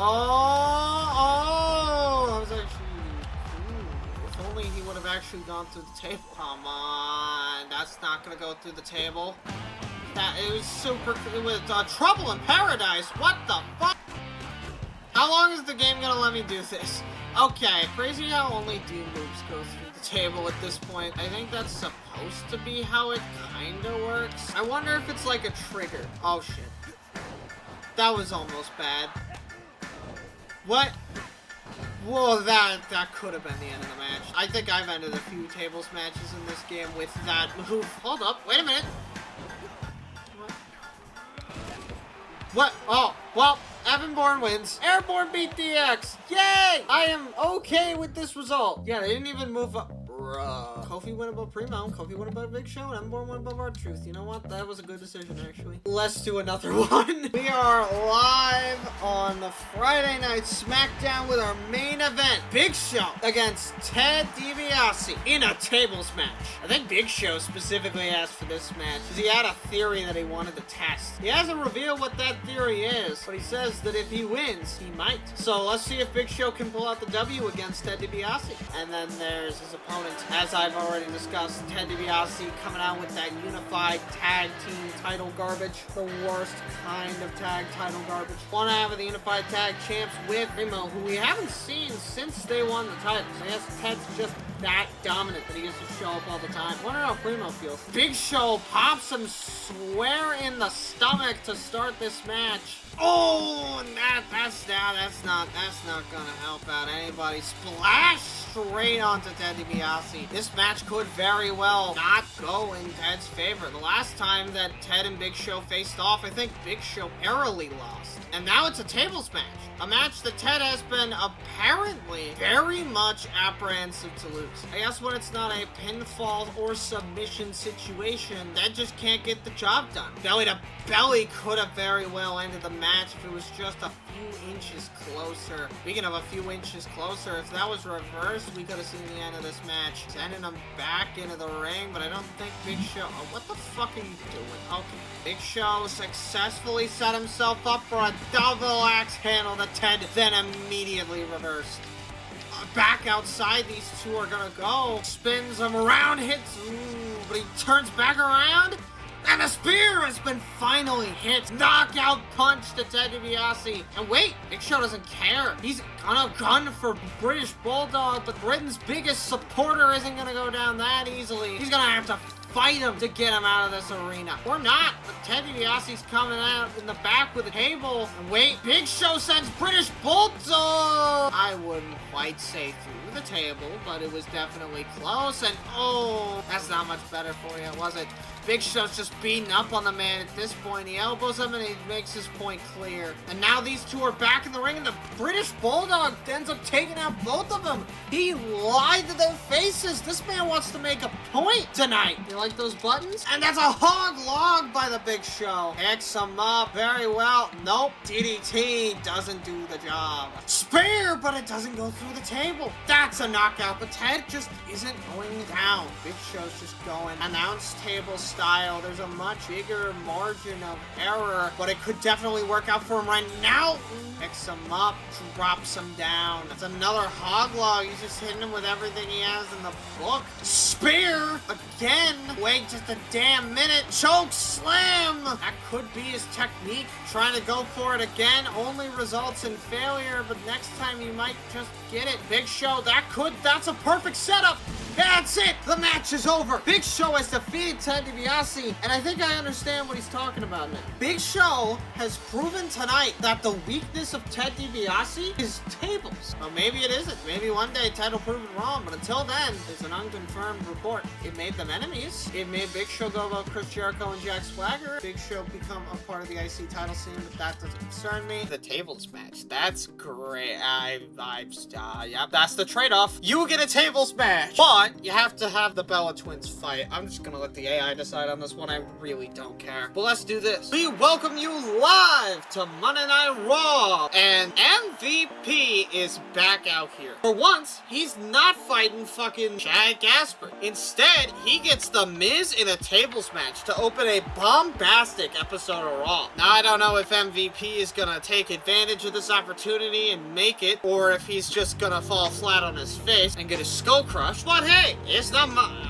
well, it's not anyone's decision, really. And then you have his opponent, the former United States champion, The Miz. And this man just can't help but be bad. He's a bad guy. And he's gonna kick the shit out of MVP right now. No waiting on a bell. We're just gonna beat his ass. But MVP's not going down that easy. But neither is The Miz. Now he's just playing with his food. Hello? Elbow? He grabbed him, but nothing happened. A lot of dodges here, but it's finally over. MVP is not okay, there we go. Back to dodging. Sweet. But with that attack on MVP, we could assume The Miz is going to win, right? That's a common enough theme that I've seen throughout the years, that whoever attacks wins. There have been a few times that that's not been the case, but especially when you go and grab a steel chair afterwards, yeah, I think you win, man. And he cannot get a straight shot on MVP. It's insane. You think he would, but he just isn't. There we go. There's his straight shot. Now The Miz is just setting up a table, trying to end the match quickly. I mean, come on, don't end it too quick. It's a tables match on Raw. Usually we reserve those for SmackDown exclusively. The Miz, wait, this could very well be it. No, he didn't pick him up enough for that. Miz, wait, skull-crushing finale, but it wasn't enough. It didn't break the table. It just collapsed it, and he missed completely. Okay, that's embarrassing. The Miz could very well end it right here with that. Oh, nope, just on the table. Okay. Of course, MVP, along with his recent frustrations with Chad, hasn't been in a good state, but he is in a tag team with Mark Henry, which begs the question, have they teamed even once since? Because it seems like the two have been distant ever since the team reformed. Mark saved him once, so he said, I got you, and then just didn't have his back. I'd be kind of pissed. I saved your ass and you're not even gonna team with me? Who the fuck are you, MVP? Team with the guy that saved your ass on Superstars. Makes you look bad. Speaking of look bad, the guy that keeps coming in here screaming about a body bag is about to get put in one himself. John Morrison. It might be too late. It was just not far enough. And Mizzy Boy is gonna have himself playing with. That's a suplex, and there he goes. MVP loses to The Miz. He got put through a table, and The Miz has won yet again. Well, not yet again. He hasn't appeared enough to say yet again. But The Miz has beaten MVP. Maybe he'll go back after the U.S. title and face Dolph Ziggler here in a few months. The Miz is above Kane and a few other people. I don't really like that. The Miz is now number 2, and MVP is now number 10. That's honestly totally deserved at this point, but CM Punk being there is still not. Get out of there. And now it's time for Sheamus versus Dolph. Oh! He did do that, didn't he? Sheamus is apparently the next in line to face Drew McIntyre for his title, and Sheamus has come out and said that if he wins, which he doesn't want to do, he will not hold back against Drew. He knows that he is a bad man, but that he has to represent all of the United Kingdom. And if that means working with people he doesn't like, so be it. But he will not hold himself back against Drew when he goes for the title. William Regal and Wade Barrett have stayed silent on the issue, maybe not wanting to tear a rift in the United Kingdom, but we'll see at the Bash. Apparently, the Raw general manager has decided that a submission match is in order, but this gives a clear edge to Dolph Ziggler. What the hell? Shoulder tackle by Sheamus. He's...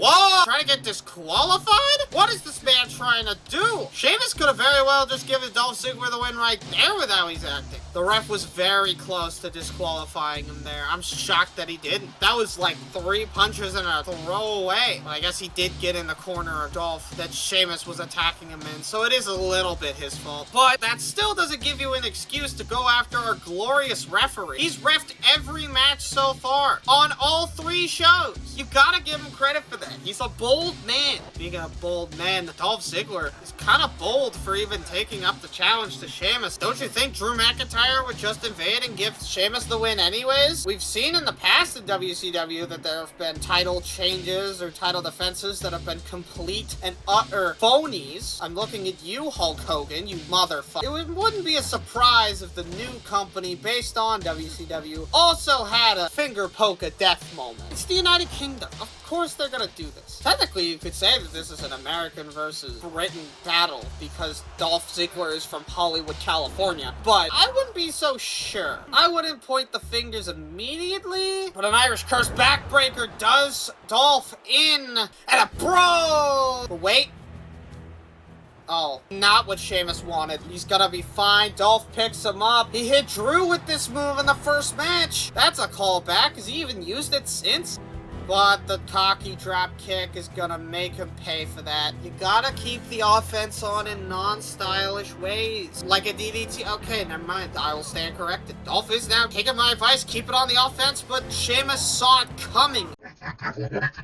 What's next? The wall's gonna start speaking to me? There it goes. There goes what? Dolph down? Choke slam by Sheamus, but not quite DDT. Dolph Ziggler. There we go. There's an Irish curse backbreaker. Backing him up. Going for a massive power bomb, but Dolph turns it into another DDT. Dolph Ziggler. Backing him up once again. Just going for the bro kick. He just can't hit it. And a bro! God damn it, dude. Guys gotta stop. It's Dolph Famouser. Probably the most shocking Famouser we've seen out of Dolph Ziggler, but Sheamus doesn't care. Cut to the midsection, and now just hooking him up with a Uranagi. This match's been going on for so long. Raw is long enough tonight. We had a tables match, and we had this match. Now, that's already going for 12 minutes. We might have ourselves an actual full-length episode of Raw from its early ages when it was like an hour long. Which, another Famouser, Dolph is just applying the pounds and using every trick in the book. Tricks we haven't seen in a while. That's an old trick. He hasn't used that in forever. To be fair, Drew is such a dominant competitor that realistically he hasn't had the opportunity to, but that's besides the point. Another knee to the midsection. I think Sheamus is gonna have to start mixing it up. Picking him up. Hip breaker. Nope.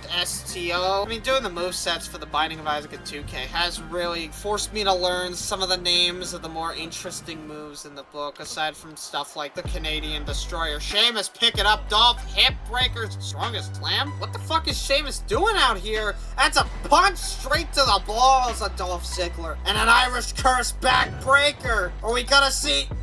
What the fuck? That's a bro kick! And he rolled out of harm's way! But it just gives Sheamus some time to boast about his match so far. Dolph on the ground, but that's a rope break, and I don't think he cares. She thought that could finish the job, but Dolph just too resilient. Wait, that's gotta be it, though. Is that the end of the match right here? Looks like it. Yes, Dolph taps out. Sheamus will face Drew McIntyre at the Bash. And Sheamus is your #1 contender. After brutalizing Dolph Ziggler, he might just be the next Intercontinental Champion. We never know. Dolph is down by 2 places. The Bellas. I don't really care who wins this, so I'm just not gonna play it. Yeah, that's it. This is the first time I haven't played a match. I don't do this very often. This is just because Raw's Divas division is so shit. And a lot of you are probably saying, just make the fucking trades, dude. Just trade some men over to SmackDown. You know they need the talent. You'd have to make a great deal for that to happen, alright? The guy is starving for some top talent. If you give him more mid-carders for women, he's going to say no. He already has a mid-card in the tag division that works. He just needs top guys. What the fuck was that, Nikki? Or Brie? Sorry, it's hard to tell the difference. Can you tell why? It's almost as if they're twins. Also, their hair is the same. Brie has a rose in her head. Nikki is wearing some fucking silver thing, and I made them both wear black. This is partly my fault. I could have easily made one wear white and the other wear red, just like they do all the time in the future games. But no, I just had to make them go wear black. I might update it after this. These two are some of the top most active wrestlers on the Raw roster. They're on Superstars, they're on Raw, they always fight and lose, but they still deserve a tire update. Come on, guys. Let the women have things too, even if they don't deserve it. Specifically these ones. You two don't deserve it. And I'm sure there are some on SmackDown that don't either. But that's up for you to decide. If I grab a drink, I need to go grab a drink. This is the perfect time to do so. 1 minute of drink grabbing later. And I want to make something very clear for a second. The crashes aren't intentional. That's just how RPCS3 is with this game. And I know why. They have better things to focus on than wrestling games that like 4 people probably play. So it's not like I'm upset about it. I just wish it was better. And clearly, they did something, because it is. There are still minor visual hiccups. I'm pretty sure I just saw Nikki Bella phase out of existence at least 4 times there. But it's pretty much console accurate. Because the only problem I had was the visual bugs, which I fixed most of the settings to make limited, and the fact that it always crashed, which I was thankful that we are not doing a Rumble in this game, because WD12 starts in January, so this game does not have a Royal Rumble or a WrestleMania, which sucks ass, because this game deserves both of those badly. There will be something before I go to WD12 though that will help make up for that. Don't worry. I'm not sure if it'll run at the same time or not with WD12, but that's the end of the match. Okay. Was there like a single finisher or sig in that entire match? Definitely felt like a dark match. I will take what I can get. And if that's what I can get, thank God. I guess Brie beat Nikki. That's cool. Let's move on to the main event. And now it's time for our main event. Triple H, the king, the man that will constantly say he can beat you even if he ends up losing to you 6 times in a row. Long hair, long water spits that also mark when the timekeeper should ring the bell for some reason. I don't know why he does it differently with this guy. But the game Triple H is coming here. God damn it. And then there's the rated R superstar, the WWE champion, the man that fucking hates this belt. Seriously, this guy fucking hates this shit. And I don't know, well, I do know why. The spinner spins. It's unnecessary. I mean, I think it's unnecessary too, but I'm not the one that's bitching about it. We're gonna change it eventually, I swear. But until then, spin. And Triple H will not be facing Edge at the Bash in 2 weeks. Instead, he'll be facing Triple H.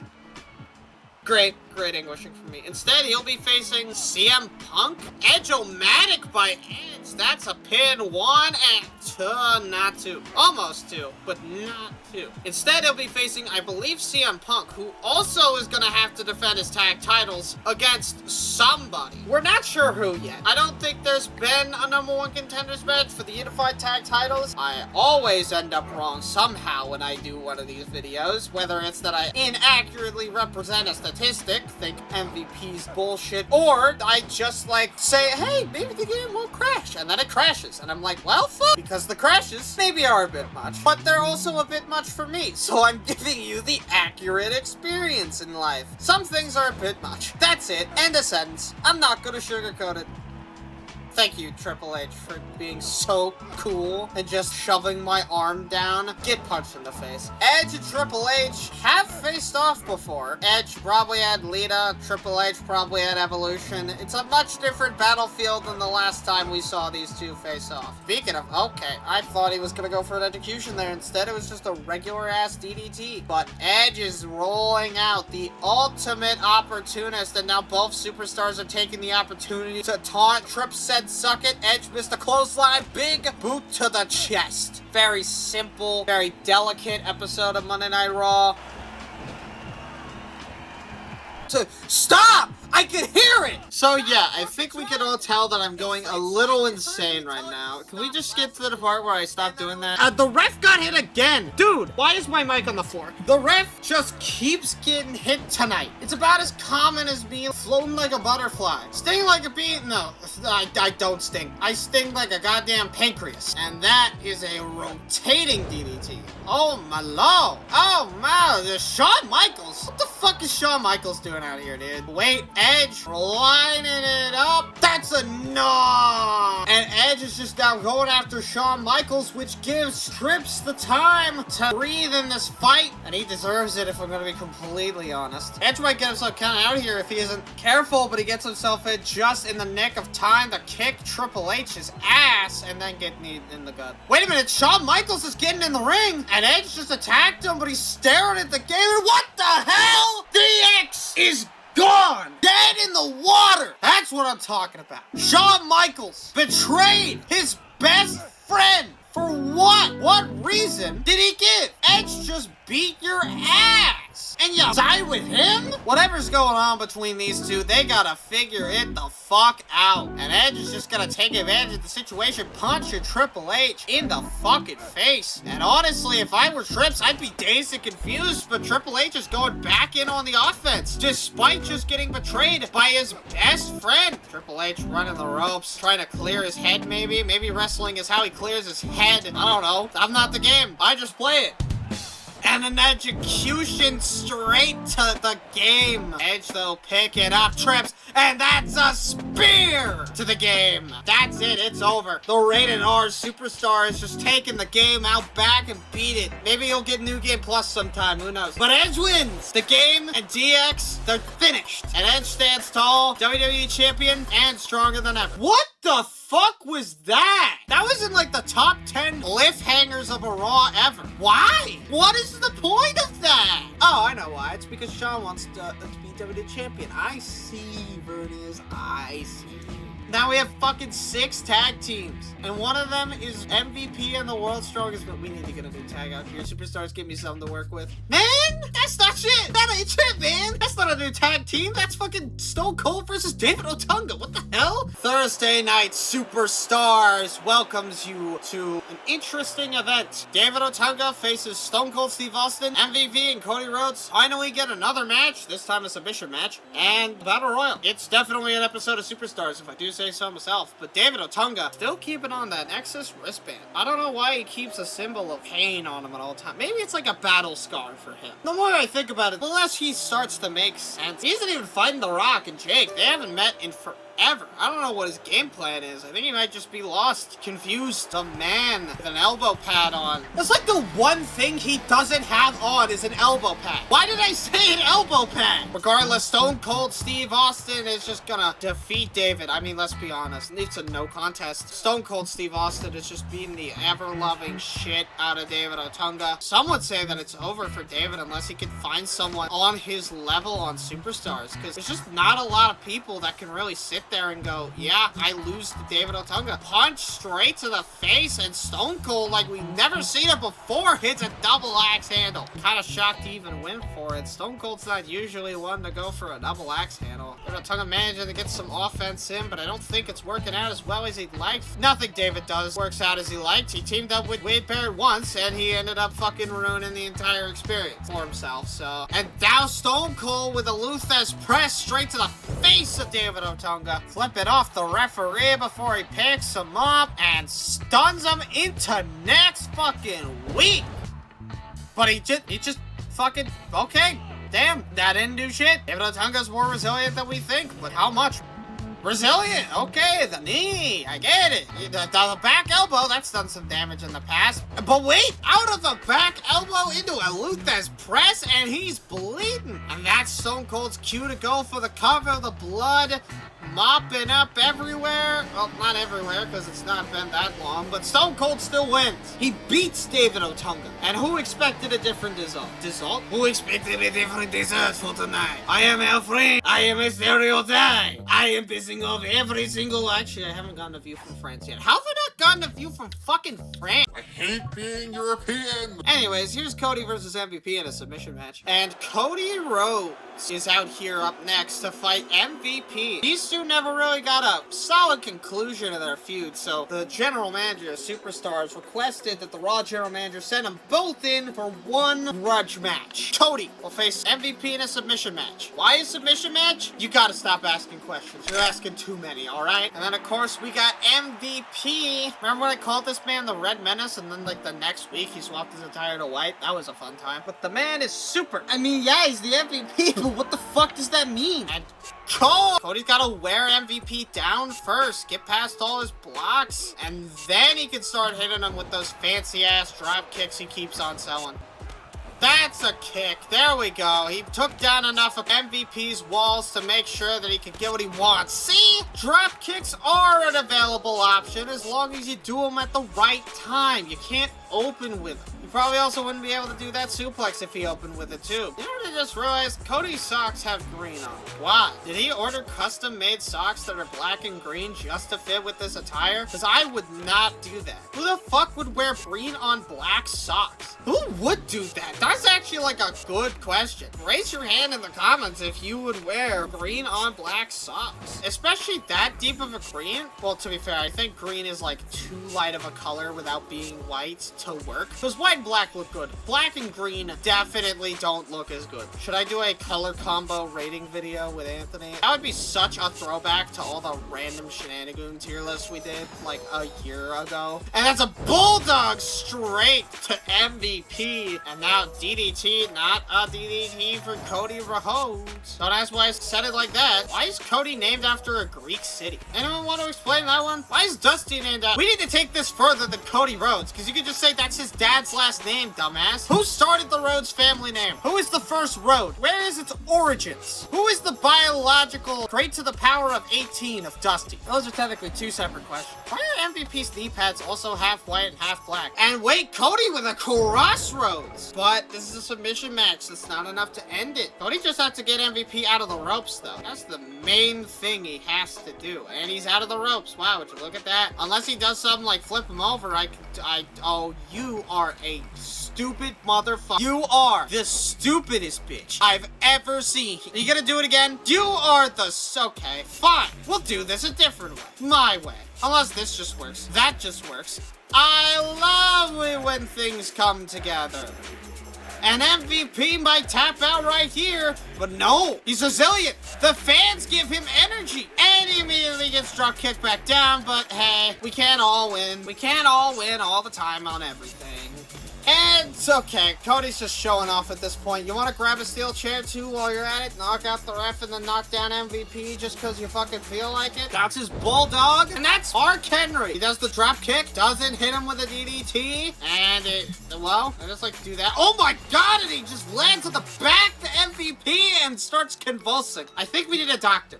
MVP, what are you doing, MVP? Didn't you see he was convulsing? You should probably like get into a doc. And Mark Henry is joining in on the assault as well. But okay, Cody's back to form. Thank God. We're gonna find them anyways. That could have been one of the most dangerous things in wrestling because two people didn't want to listen to sound logic. Speaking of sound logic, he lands on the toe of Mark Henry, but the toe is not enough. Now he's just sending him back to where he came from. That's a kick over the head. Where's MVP taking Cody? Cody, I think, is trying to finish what he started. Slamming his arm repeatedly into the post. This is hard to watch. But wait, MVP, ooh, revenge. But a bulldog immediately shows that it's not over. And as not a Saeed suplex, something else. Cody's starting to feel the wear and tear of this match, but he still fights Mark Henry. He still will not give up. Throw him back in the ring. But it's not over. MVP, oh, leg drop is not cool, but he's still after Mark Henry. He hasn't given up. He's put him in the ring. He drop kicks MVP. Now putting him in the ring like he's a real superstar. Elbow drop by MVP. And Mark Henry might actually be the reason why MVP wins this match. And it might be Cody's starting to falter. Wait, just as I'm saying that, and Mark Henry is still out here. When does he say enough is enough? When does he give it a break? Just sending him away, hoping that he'll listen to reason, but he won't. Is he listening? He is listening to reason. He's finally done. He's out. Now Cody and MVP can go back to the way it was, the 1v1. Cody's just tired of this. He wants to go back in the ring. He thinks he's won. T-bone suplex by MVP. Dragging him down. That could be it. That could be the end of the match for Cody. It's possible, and he taps out. MVP has beaten Cody Rhodes. Well, that's the first match I've lost legitimately, and it's just because Mark Henry wouldn't stop reversing my shit. MVP has won. Honestly, well deserved. He went through hell to get here, but hell apparently pays because he won. Good on him. He had backup. I don't know why he said he fought through hell. They're enemies now. Miz is above Cody. Here's the Battle Royal. Up next, we have ourselves the main event of Superstars, a Battle Royal with the narcissist Lex Luger. And this man is out here flexing his muscles for the pride of himself. And maybe America too. I'm not entirely sure. But either way, Lex Luger is here to try and actually, like, do something for once. Because damn, he has not been around. Yes, about the end of the sentence. He's just not been around. And then there's his opponent, Justin Gabriel. This man has been very interesting. Staying out of the whole Nexus debacle is a very good idea. Such a shame that he hasn't really done anything outside to stay out of it. I mean, it kind of makes him lost in the crowd just as much as everybody else that is on Superstars. But hey, if it works, then we have ourselves the... Can I just read the sheet this time, please? Hold on. It's on my phone. That's the Druid. That's not the Undertaker. Yep, there he is. Right on cue. So glad I finally started putting this shit on my phone, because god damn, I got faked out so many times, it's kind of embarrassing. You know who else is embarrassing, though? This member of the United Kingdom, Wade Barrett. Sheamus and Drew are about to fight at the Bash for the U.S. title. Wade Barrett's been doing stuff with Superstars. William Regal's at least shown up with the guys. Wade Barrett is not a member of the UK. He is a member of nothing. He left the Nexus for no reason. Why is he here? Somebody ought to tell me that. And then, of course, we have John Cena. And oh my god, he's wearing purple on blue. Why is he wearing purple on blue? You can't change the shirt or the cap. I feel like at a certain point, you're just doing it on purpose. You could try. Like, you throw the cap into the ring every time. Why is it always going to be purple and yellow? And then, of course, we have the gold standard, Shelton Benjamin. When I look at this man, just because of the hair, the first thing I see is a black Slim Shady. But in the soul and his heart, I see a main event. This man will go big one day. It may not be tomorrow, may not be a year from now, but it'll be soon. And John Cena shoulder tackles straight to the Druid, and Shelton Benjamin takes advantage. But now Cena's gonna take all the credit for his elimination, unless he doesn't. No, Druid's not out. And a straight punch to the... Oh, getting Cena out. And that was not what I expected, and my mashing game is off. Oh my god. Oh my god, it's over. It's over. It's over. It's over. It's over. Wait, Cena. Druid's out. Cena's not. That's a body slam straight to Shelton Benjamin, and might see this match continue. Lex Luger joining in on the fray. Cena's just after Shelton Benjamin. Here we go. Cena eliminates Shelton Benjamin. Is that the headline this week? That's the headline. Cena puts Shelton Benjamin out. Interestingly, this time, Wade Barrett and Shelton Benjamin, or not Shelton Benjamin, Justin Gabriel are at it again. They're fighting this time. Justin's not trusted, and Lex Luger is just bullying Cena. Now using Wade Barrett as a distraction, Cena attacks Luger. Lex Luger's attacking Cena. Justin Gabriel might be out of here. It's looking close. He just might, but he doesn't. And Justin Gabriel holds on. And Cena keeps on keeping on. But he's not letting up on Luger for not even a second. Chop straight to Luger with the body blow. He doesn't go in the ropes, though. It wasn't very strong of a body blow. Clearly. Wade Barrett has Justin back on the fritz. Cena with a body blow, but Luger's not getting on. Wade Barrett might be trying to get Cena out. Maybe not. Everyone looks like they're trying to get Wade out, but Luger and Wade team up on Cena. Cena has no friends in this match, and I wonder what could have possibly caused that to happen. Maybe it's because he betrayed, I don't know, MVP? That guy, you know? MVP, and there is Lex Luger. And Justin gets hit, but so does Wade. But Cena's still after Justin. Betrayal of the greatest kind. Cena taking Justin up into the corner, but Justin doesn't get eliminated. It's ridiculous at this point. Wade and Cena going back and forth, but now they take out Wade for good. That's a punch straight to Justin Gabriel. But that's another punch right back, and that, ooh, Cena! It's eliminating Justin Gabriel right there, but instead leaving time open for Wade Barrett to try and clean up the slops, which didn't work at all. Wait, Cena's seen that before. He knows to wait, chop straight to Justin Gabriel, and Cena picks up Justin Gabriel and hits him with an attitude adjustment. And now try to rapid fire through this. It seems we have ourselves the end of the road for Wade Barrett. Could Cena do it? And he does! Cena eliminates 2 out of 3 members of the Nexus and secures the victory. And a part of me can't believe that Cena did it, but a part of me knows that he would. It's a weird feeling. It's like it's a gut feeling. It's more like it's in your neck, and it feels like it's tightening slowly as the match goes on. I think someone might just be behind me with a piece of rope, though. That joke might not go in the video. That's Are you sure? Luger and Cena are enemies? That's what I like to see. Man, as this goes on, it looks like the US title scene just, like, reset. Alright, what about SmackDown? I'm sorry, was that a #1 contenders for? Oh, yeah, that. But first, I suppose we should get this out of the way. And SmackDown is back in North Carolina with JTG at the side of the scene. This man from Brooklyn, New York is probably pretty happy to even be on SmackDown. I mean, he's been on Superstars for a while, and some would say he doesn't belong there, but tonight he gets to prove it in a Falls Count Anywhere match against Santino Marella. Another Superstars holdout, long-timer, performer. We'll say performer. JTG, he's got some moves. I'll admit it. That's kind of swag. That's kind of YOLO. That's kind of hashtag.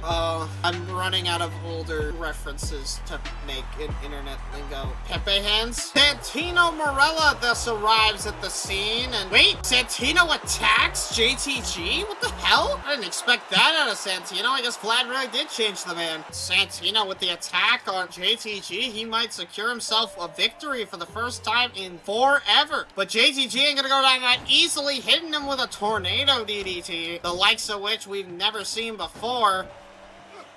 And JTG saw that coming. It had more hype than Deltarune. JTG is taking this match back. It's not like Santino is a very powerful opponent or anything, but like, he's at least competent. I think that's enough for JTG to come back. I don't even know what I said there. I don't know if that made any goddamn sense. As per usual, though, I'm betting that it didn't. Ooh, drop kick. No punching a man for you, Santino. And JTG with a nice sling blade. JTG setting up for a... What is that called? And it doesn't matter. He hits him with a sling blade? That's his finisher, too? Okay. Whatever.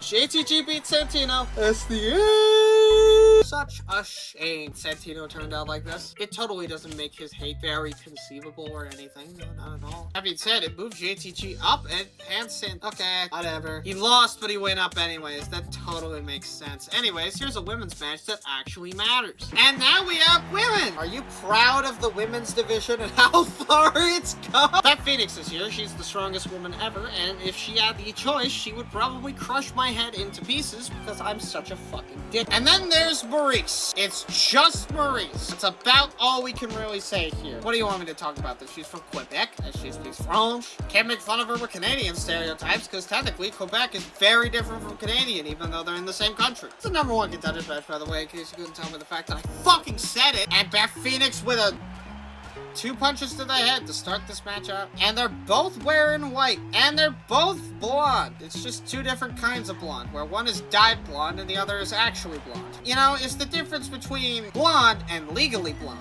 There's a difference, guys. You can tell. Half Nelson slam. Nice half Nelson. Legend difficulty AI, at least with default sliders, is really only hard because they reverse a lot, I guess. And I could totally make it harder if I wanted to by putting the sliders up for certain things, but I mean, realistically, I don't think most people touch the sliders for this game, so. The fact that they give you the option is nice for people that, you know, want a challenge, but it's more of a dev feature than anything else, that they just keep in the game because they probably forgot to get rid of it one time and it got good reviews. And you'll do it! Yeah! I love hearing random crowd noises. I should play games on without music more often. These are the neat things you find. There's attention to detail, even if the detail is just, they said this thing. God damn it, Maurice, the video's long enough. We don't need to make every match have a fake out finisher, man. There were already like fucking 3 of them in a match. We don't need more, okay? And you're a pussy. I hate you, Maurice. You go up to the top rope and then you just fall right back down. Little bitch. Let me show you how it's done. Boom. See, that's how you do it. You don't do it like that. You do it like this. Now get hit with a random ass suplex. Just kidding. It's reverse. It's fine though. Fool me once, shame on you. Fool me twice, shame on me. Fool me 3 times. How? Brother, give up at that point. I know there's a submission here. I just don't ever end matches with submissions because I feel like they suck. Over here! Anyways, Beth Phoenix. She wins. She's the #1 contender for the women's title that won't get defended at the Bash because it never does. Asking Alicia Fox to defend her title is like asking Brock Lesnar to do so. Once every 3 months. Maybe more if you're lucky. Speaking of lucky, and up next on SmackDown, we got ourselves another feud that's been going on lately. Christian has been fighting with Vance Archer ever since Jericho left his ass for dead. And Vance won. Christian looks to get his win back as he faces him a second time. This time on SmackDown, live in front of the entirety of... Hold on, what network was Fox on back in, like, 2010? So, it was on My Network TV during this time, but technically after the game came out, it would be on Sci-Fi. I understand. Well, hi, Sci-Fi. We're on Sci-Fi right now. Actually, no. Yeah, we would be, because this is 2011, not 2010. Okay, hi, Sci-Fi. Vance Archer's here. I completely lost my train of thought while looking that up. And Christian hitting us immediately with a fucking breezy double leg thing. Is that what incels do when they see a girl's thighs? Their brain just spams leg. And that's a wow, that looked like it hurt. What the fuck? But Christian and Vance Archer are on the outside, and hey, it's a knee drop. Well, not really, because it's more like a person dropping on a knee. But you know the difference. You also know that I fuck shit up all the time anyways. Christian will just not let Vance Archer get back to the ring, but I guess he kind of has to, because he's at the count of 7. Some wrestlers get scared when they get to the count of 5, let alone 7. 7 is like a fucking danger number. 7's like a get the fuck in the ring or you're not making it back kind of thing, especially if you're at the ramp or farther. That's a chop. That's a... Okay. Christian just tried to go for it again. That's not how this works. Nothing that Christian is doing here is how anything works, to be fair. But he's been in this business so long that I think he's just trying to mix it up. Edge-o-matic by Christian? Is Edge's move gonna win him the match? No, but it was close. And that is a diving headbutt. And that is another diving... Oh. And Vance is just trying to end this match. It's a rope break, but he's just gonna hold the count? He's holding the damn count. To the count of 3, not 4, which is shocking. Christian, nope. Vance hits him square in the noggin. And now Christian goes for his diving headbutt, this time on a standard position. And then we get hit with the world famous kill switch, and that ends the match, right? Yeah, good. Gave me out! Evan Bourne went above Vance. That's it. Okay, yeah, that's it. Alright, fair enough. And for our main event, Ted DiBiase, Chris Jericho, one-on-one. I fucking love this theme music, dude. Why did Ted DiBiase get such good theme music? And then he comes out like this. Seriously, I can't stand the guy. It's like he's intentionally coming out like this just so that he doesn't have to do shit. Just so that he gets less time in the videos. He's been everywhere, yeah, but that's it. He's just been everywhere. So what? Where's Primo, huh? He's not been anywhere this week, apparently. And he's got a tag title match in 9 days. But then Ted DiBiase's opponent, Chris Jericho. It's a little ironic that Chris Jericho is fighting one half of the Unified Tag Champs, considering he lost the opportunity to fight both of them with Big Show after he betrayed him, but I suppose that counts as the spoils of war. Maybe next time Chris Jericho will learn a lesson and not do that. Maybe he'll get a tag partner that he actually believes in, and they'll go win the title. Who knows? Another #1 contenders match, you know, it's not like, I actually didn't say that one, so whatever. And Ted DiBiase, Chris Jericho with the parry? The interrupt? The Miles Morales special? I don't know. And these two are gonna fight to see who goes after WWE Champion The Undertaker. And I kinda don't see either one of them beating him. Like, I'm not gonna lie, that man seems unstoppable. It's gonna take a miracle to get the title on Ted. I know he's been pretty dominant, but he's been dominating the IC title division for most of this. It's not really too shocking to say that you could beat up people like Evan Bourne. I guess also the tag division, but that's less of a point too, because the tag division is made up of a bunch of different people, and last I checked, the only people that him and Primo really beat were the previous oh my god, he just kicked the ref for no reason. Stop! And he just threw the ref into the ropes. What the fuck is he gonna do? Wait a minute, he's grabbing a chair. Is he gonna cheat to get his way to the top? Oh, another jab stops him dead in his tracks. Chris Jericho, what the fuck happened there? And he dodged the chair strategically. He saw the ref was up in the corner of his eyes and probably realized that he didn't want to go and use the chair right then and there. He might have gotten disqualified. We do know that this ref is a little bit iffy though with some of his calls, so he was probably actually safe. And Ted just using his dad's moves like the $1 million Russian leg sweep into the low blow by Chris Jericho, and that's not the call for the bell because this ref, he's here for a reason. But regardless, that's 1 punch, 2 punch, and what do you know, 3 punch. Ted DiBiase just got him straight into Dream Street. And we could end this video off with a nice 1, 2, that's it, baby! Ted DiBiase is going to the Bash to face The Undertaker. The Undertaker has a problem. He doesn't come out and squash the beast. Wait a minute, a submission match? This is Jericho's forte, what the fuck? And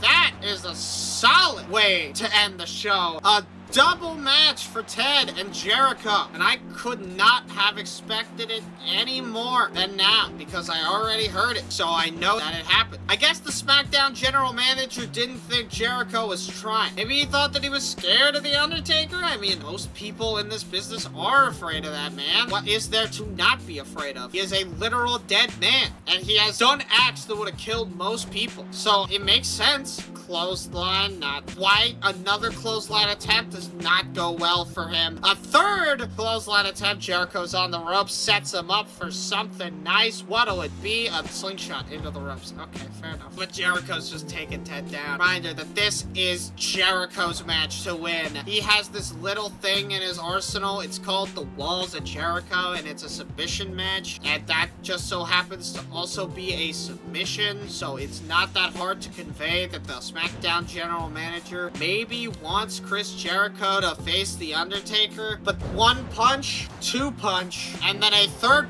punch may solidify the victory here for Ted DiBiase. And he could very well just put him in his dad's move right here, and that might actually be the key to victory. But he doesn't. He's trying to put him on Dream Street first. Or not. What the fuck is he doing? Jericho, belly to belly off the top rope to Ted DiBiase. Where's Jericho going?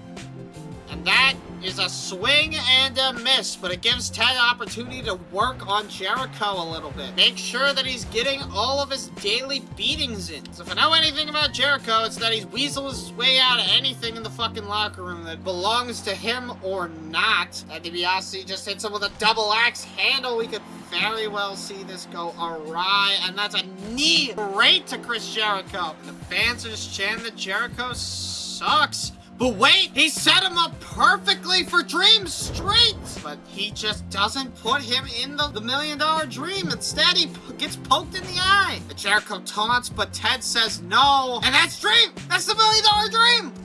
But no, It's not enough! So in case you couldn't tell, this continued for the next 6 minutes straight. So instead of showing you 6 minutes of me trying to tap out Chris Jericho unsuccessfully, I figured I'd just give you a little mini time lapse while I talk over it, and basically just talked about why submission matches suck. Basically, the reason why submission matches suck is because the ability for a superstar to get out of a submission is based off of their technical stat. And if your technical stat is at 100, which they give to most wrestlers with submission finishes or signatures, you cannot submit them on legend difficulty with default sliders. It is simply impossible. The only way to make this better would be to have the submission breakout slider turned down, but turning down that slider will make it way easier for other submission matches between non-100 participants. So it's a damned if I do, damned if I don't. So that's the reason why I don't like submission matches in SmackDown vs. Raw 2011. And yep, there he goes, he's picking up the bell again. That's a bell shot! Didn't make any noise, but Jericho has won by DQ. What a disappointing way for that match to go out, because Jericho just wouldn't stay down. And I was trying to avoid a disappointing ending, but I can't in that situation. What do you want me to do? This is a sight for sore eyes. Let's just get into it before I change my mind. We welcome you live to Monday Night Raw, and this ain't no make-believe. John Morrison has appeared on Raw. And this time he's fighting the man that MVP can't seem to take out. His pyro is a little late there, but things happen with pyrotechnics all the time, and I wouldn't give it too much slack. John Morrison is an interesting foe to face Shad Gaspard. I mean, we've seen him take down MVP, who lesser build quality, I guess. But John Morrison, as you can tell by the way he looks, kind of has an ego. So I guess the question remains, will John Cena's ego override him from winning, or will Shad Gaspard's monstrous energy lose to charisma? And of course, Shad Gaspard is no stranger to fighting random ass mid-carders. I mean, he's been fighting MVP a few times, less than I think MVP would like to admit, and me in the past, but Shad Gaspard is still on his way there. And honestly, Shad ain't the worst possible person you could do for this. I mean, there are a lot of people that I would consider to be worse options for John Morrison to face. I mean, you can have him face Triple H right now. He would lose, but hey, it's television, right? And in the crowd is Drew McIntyre, studying the competition before his upcoming match at the Bash against Sheamus, no less. Sheamus won that last week on Raw by defeating Dolph Ziggler in a #1 contenders match twice? It might have been twice. Maybe that was another match that got turned into a submission match. Or maybe there were multiple matches last week that got turned into a submission match. Some things never change. And of course, Shad Gaspard's actually pretty high in the running to take Drew's title, and he might be the next US champ, but we're not gonna figure that one out unless Shad wins this match. And he could lose. It's possible. Anything can happen in the WWE at the end of the day, and this is not making it look likely that he's gonna win, in my humble opinion. Which isn't very humble, I'll admit. There's a lot of problems with my opinions. You've seen some of them. Some you will never get to see. Whether that's because I decide not to do— oh, a nice kick, and John just springs into a splash. Setting the pace, trying to set it high. That elbow drop doesn't seem to work on Shad Gaspard, but it's fine because he still got dazed just from the sheer fury of John Morrison in general, and now we see it start to work. Shad is slowly getting broken down over the course of this match, and he will continue to do so unless he does something about his situation. Misses the elbow because I think he wasn't going for an elbow, but did it on impulse. That's why I misheard it. Probably because I could hear it in my own head, because I've heard it so much in the game at this point. When it's not there, my brain is like, oh, I'm gonna play it for you. You know when you hear a sound enough that you know what it sounds like, and your brain will just like repeat it whenever the fuck, even if it's not there. John Morrison with a stomp to the gut and a knee to the face. But now there's the body bag. But now Shad throwing John into the corner. And a massive clothesline. Will John be able to recover from it? I could very well miss the opportunity to hit Starship Pain, but he actually hits it. That's a Starship heading straight for Painville, Kentucky. Is that a real place? It's probably not a real place. Who cares? John Morrison wins against Shad Gaspard. John Morrison still ends up winning in the end. And what a match. Now, the only thing that could ruin this match is a handshake. Nope. I have no words for the level of disrespect that Shad Casper shows. He's lost like one match in the past 2 months, and he's like, I'm gonna be a dick about it. Yeah, that would make me enemies too, but that did nothing for the rankings because John Morrison isn't in the top 10 of anything, including the tag scene. I think that's fair enough. Okay, at a certain point, I just gotta skip it. Oh yeah, wait. That's one thing I didn't do. I didn't update the Bellas attires. We're gonna do that right now. That's right. Instead of watching the match, I'm just gonna show you editing the attires.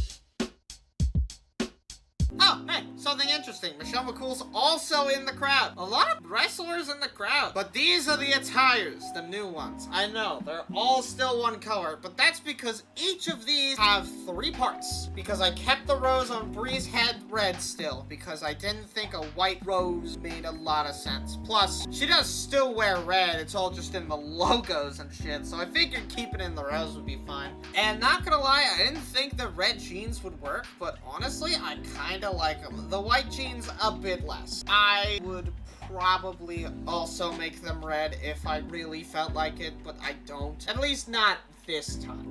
Hey dumbass, it's Bree with an I. We are back live on Monday Night Raw and the Hart Dynasty is coming out. We haven't seen these guys in a while on Raw at least. And of course, this is a #1 contenders match for the Unified Tag Titles. Whoever wins this match will go on in 6 days to face the Hart Foundation at the Bash. And surely no one would ever tamper with a #1 contenders match, and here's Luke Gallows and a guy in a mask. Except it's not a guy in a mask, that's CM Punk. And I think he put on the mask because he doesn't want to be associated with Hart Foundation. He thinks that this match is below him. And if we're being perfectly honest, it probably is. He's just gonna take his time. He's just gonna put him up in the ring. CM Punk with a massive suplex, out going in the ring momentarily so that he can set up for a perfect elbow. And now CM Punk just elbowing the heart of David Hart. How ironic. Throwing it inside, picking him up, head on shoulders, elbow to the head, saves it. CM Punk tries to go for it again and hits him straight in the dome. And just putting his foot in the way.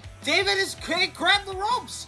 What the hell? He had perfect opportunity to go and grab the ropes and he just didn't. CM Punk and Luke Gallows are going to the Bash. You know, usually when they say that the pay-per-view name is actually interesting, whatever. CM Punk thinks that this is below him, and clearly it was because he won in like 20 seconds. It moved Luke Gallows and CM Punk up. I don't like the fact that their tag victories are influencing the US title scene. And I don't like the fact that the tag title scene hasn't moved except for breakups for like the fast fucking month. And in our main event of tonight's episode of Raw, Edge has the cards stacked against him going into Backlash. This man has a 1-on-3, or like 1-on-2.5 handicap match because he's going up against Lex Luger, Druid, and John Cena.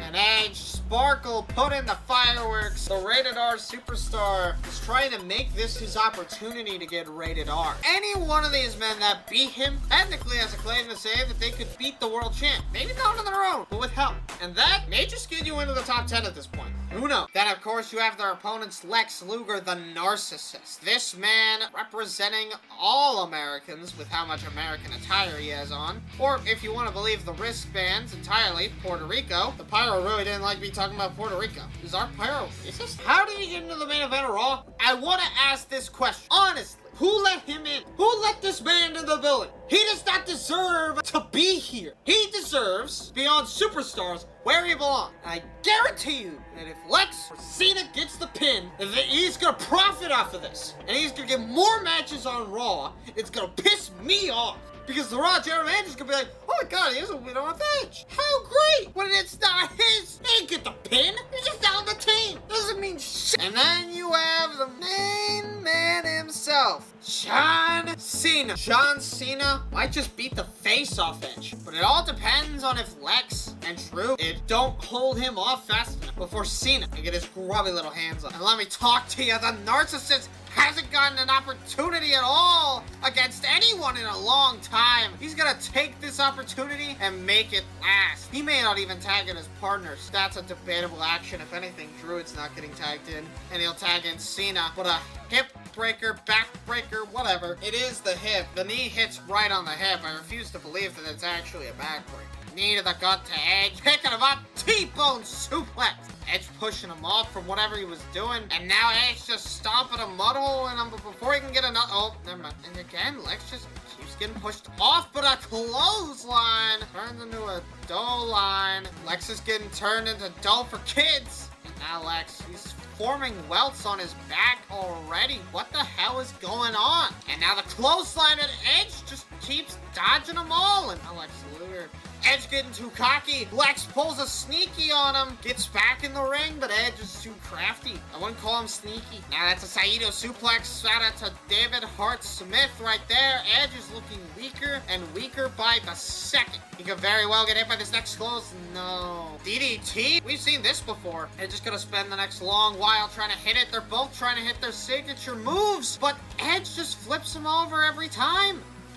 Lex Luger may not be able to get it in. He might have to just bite the bullet and tag in Cena or Druid even. Even I think Druid would be a better option than whatever he's doing right now. It's just not working, man. Oh, no. Edge hits him with a spear. Spear by Edge. And that's a pin, but Cena's gonna help break. And no, what the hell? I think he used all the strength he had in that one. Now Cena gets tagged in. Oh, but Edge throws him into the corner. These two have never actually met before, have they? I like them to get formally acquainted with each other, because Cena and Edge seems like it's gonna be happening a lot more from this point on. That's my guess. Cena already managing to set up for the 5-knuckle shuffle, making quick work of Edge. Is this our WWE champion? Is this who he's come to be? It's MVP! But wait, Cena's already got him in the AA! AA attitude adjustment, but the ref is distracted.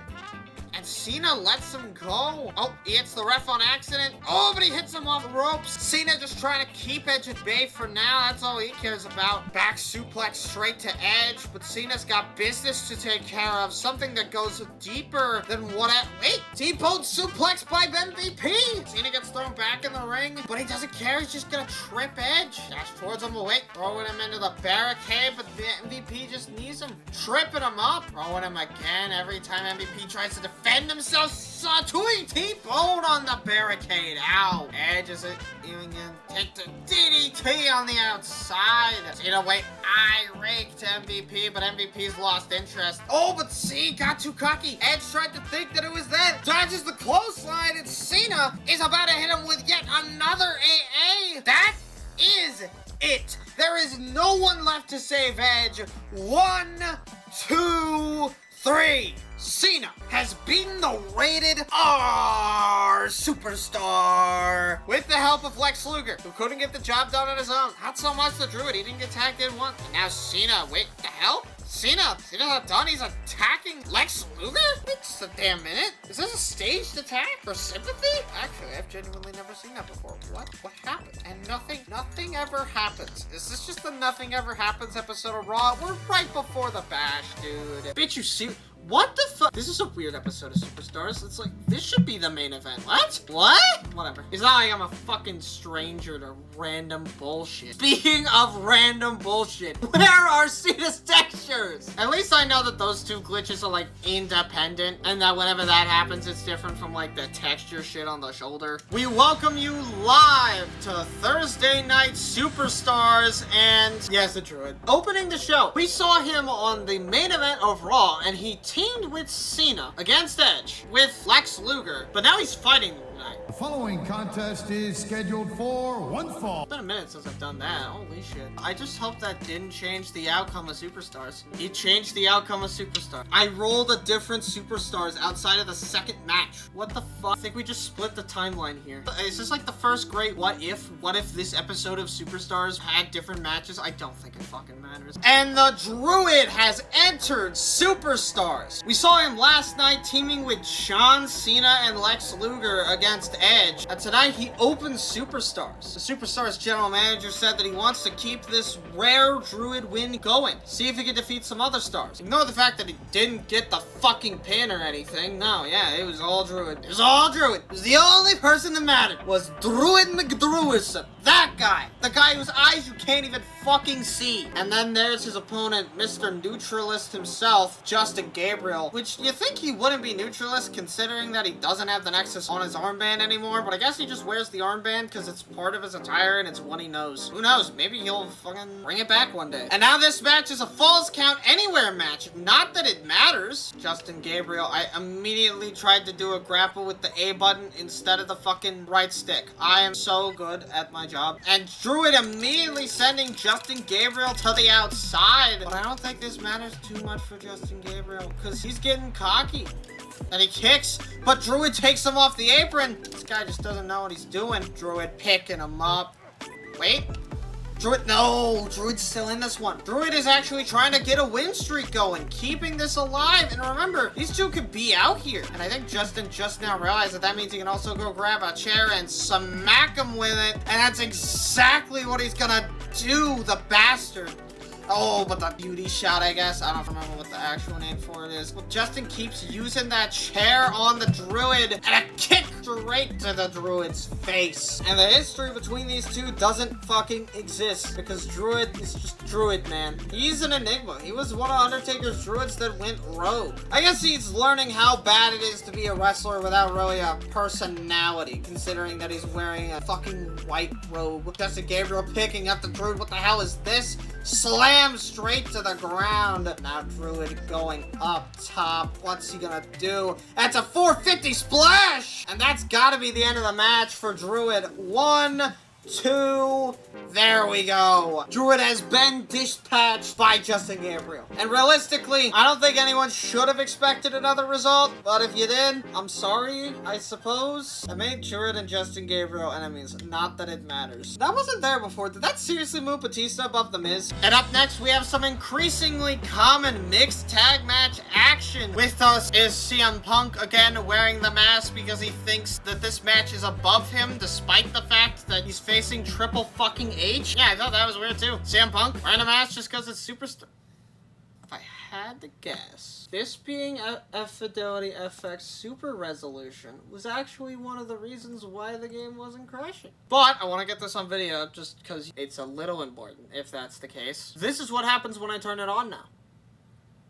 What? And it just fixed itself? Really? We welcome you back live to Thursday Night Superstars with CM Punk still The wearing... following contest is a mixed tag team. How did I do that twice, dude? We welcome you back to Superstars for some mixed tag action for the 3rd time. And CM Punk is wearing that goddamn mask because Superstars is too big for me. Anyone could show up on Superstars, man. You're not the only person that shows up on Superstars unlegitimately. Triple H is fighting you tonight. You can't say that's too good for you when Triple H is right there. But CM Punk's tag partner is probably the only person in the Raw women's locker room that would actually team with him, the Divas champion, Michelle McCool. And of course, this bitch only has 2 challengers to defend the title for. We haven't made a trade in a while, so there's literally nobody that could ever challenge for the title. Which sucks, because I really want to have Michelle fight someone interesting for the title. Beth Phoenix, Natalya, Gail Kim, all good options. Mickie James. But no, they're all on SmackDown. And instead, we have the Bella Twins. SmackDown General Manager, I am pleading with you. Make a trade to Raw. Engage in friendliness for just 1 second. But tonight on Superstars, you get a rare appearance of the Game. And I guess Nikki Bella too. Nikki Bella might be the reason that Trips loses this match, honestly. I wouldn't be the most shocked person in the world if that was the case. Triple H, the Game, in just a few short days, he will go on to face Edge at the Bash. I wish him the best of luck on that, because to be completely honest, I'm not quite sure if he can get the job done.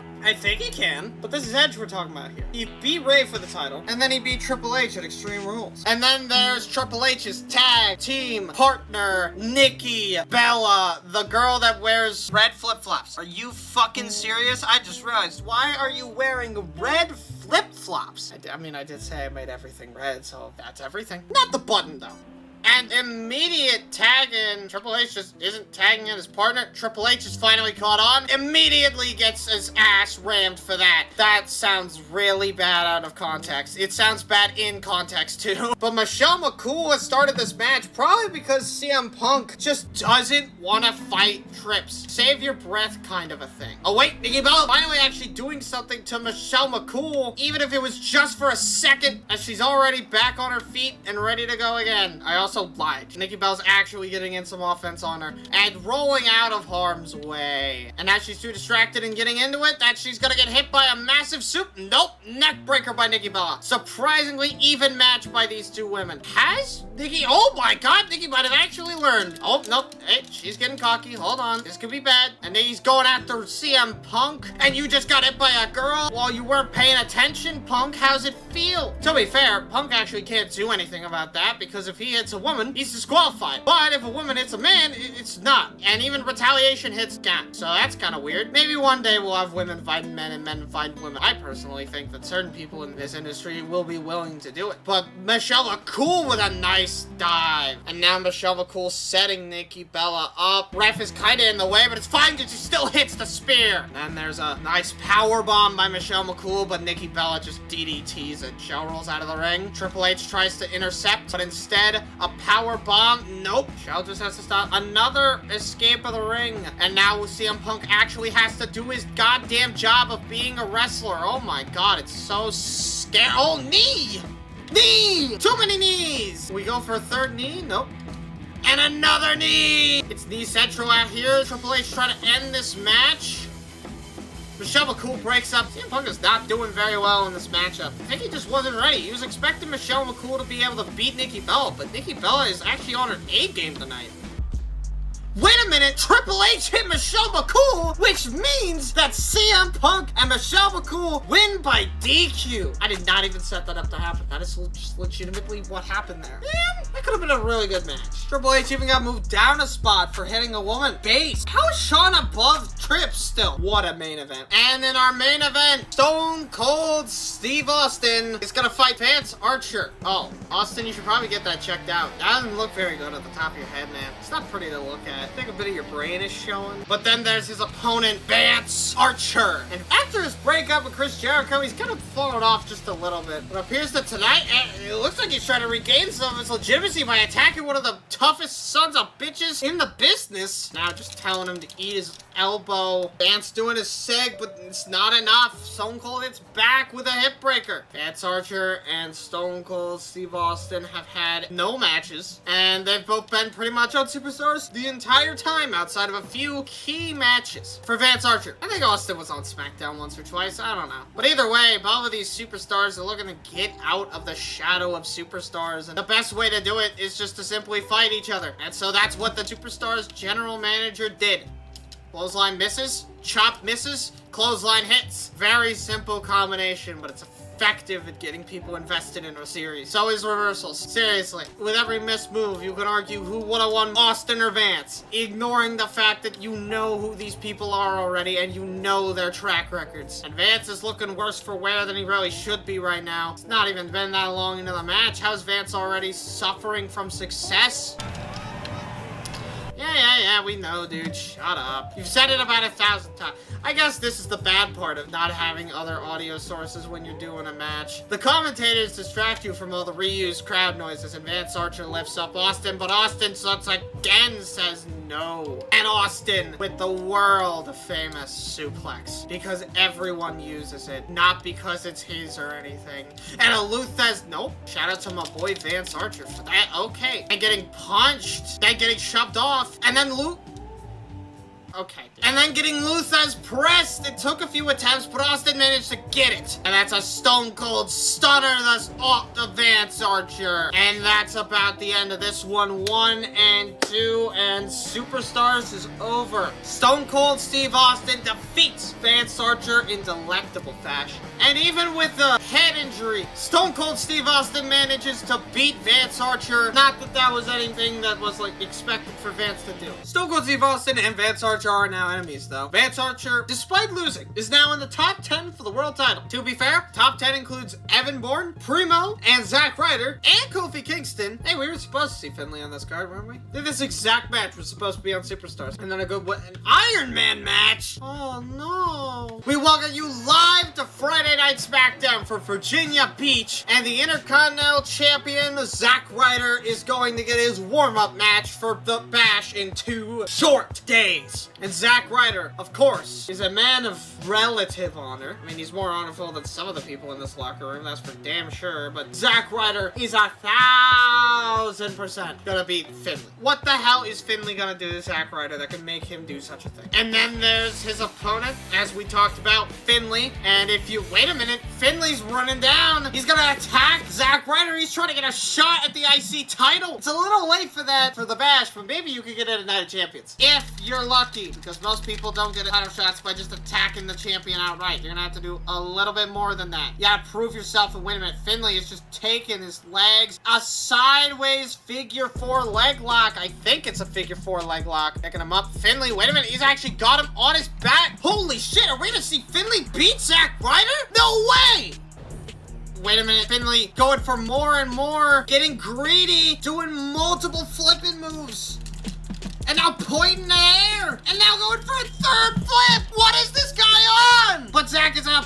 Zack's up, but he's immediately back down. Clothesline, and Zack Ryder is back in this one. He had time to think. He had time to give it his all. But instead, Finlay decided to try and show off against Zack Ryder, show that he can still go. And that might just be what ends up costing him this match. And honestly, if that ends up costing Finlay the match, that is ultimately a very disappointing way for Finlay to lose any potential title shot against Zack Ryder. It would have been a great comeback story if he could, after all these years, still become an Intercontinental Champion. It would have been great. But Finlay can just never, ever seem to do it right, I guess. Without Hornswoggle and his recent disappearance, does Finlay have anything left is the question I'm asking tonight, because the answer for some could very well be no. Zack Ryder with his interesting kip up yet again, maybe showing off because he thinks Finlay is trying to show off. Is this just a giant showing off match? Finlay is just, oh my, what a sequence. Now Zack has had enough. He's gonna take him to town. Oh my god, what is going on? These two are actually having a brilliant match. I didn't think Finlay and Zack Ryder would be match of the year candidate. Flying him down. Zack Ryder is gonna have to pull out all the stops to ensure that he can beat Finlay. Of all people, Finlay! This is Finlay we're talking about here. How is Zack Ryder losing to fucking Finlay? Is he gonna be able to defeat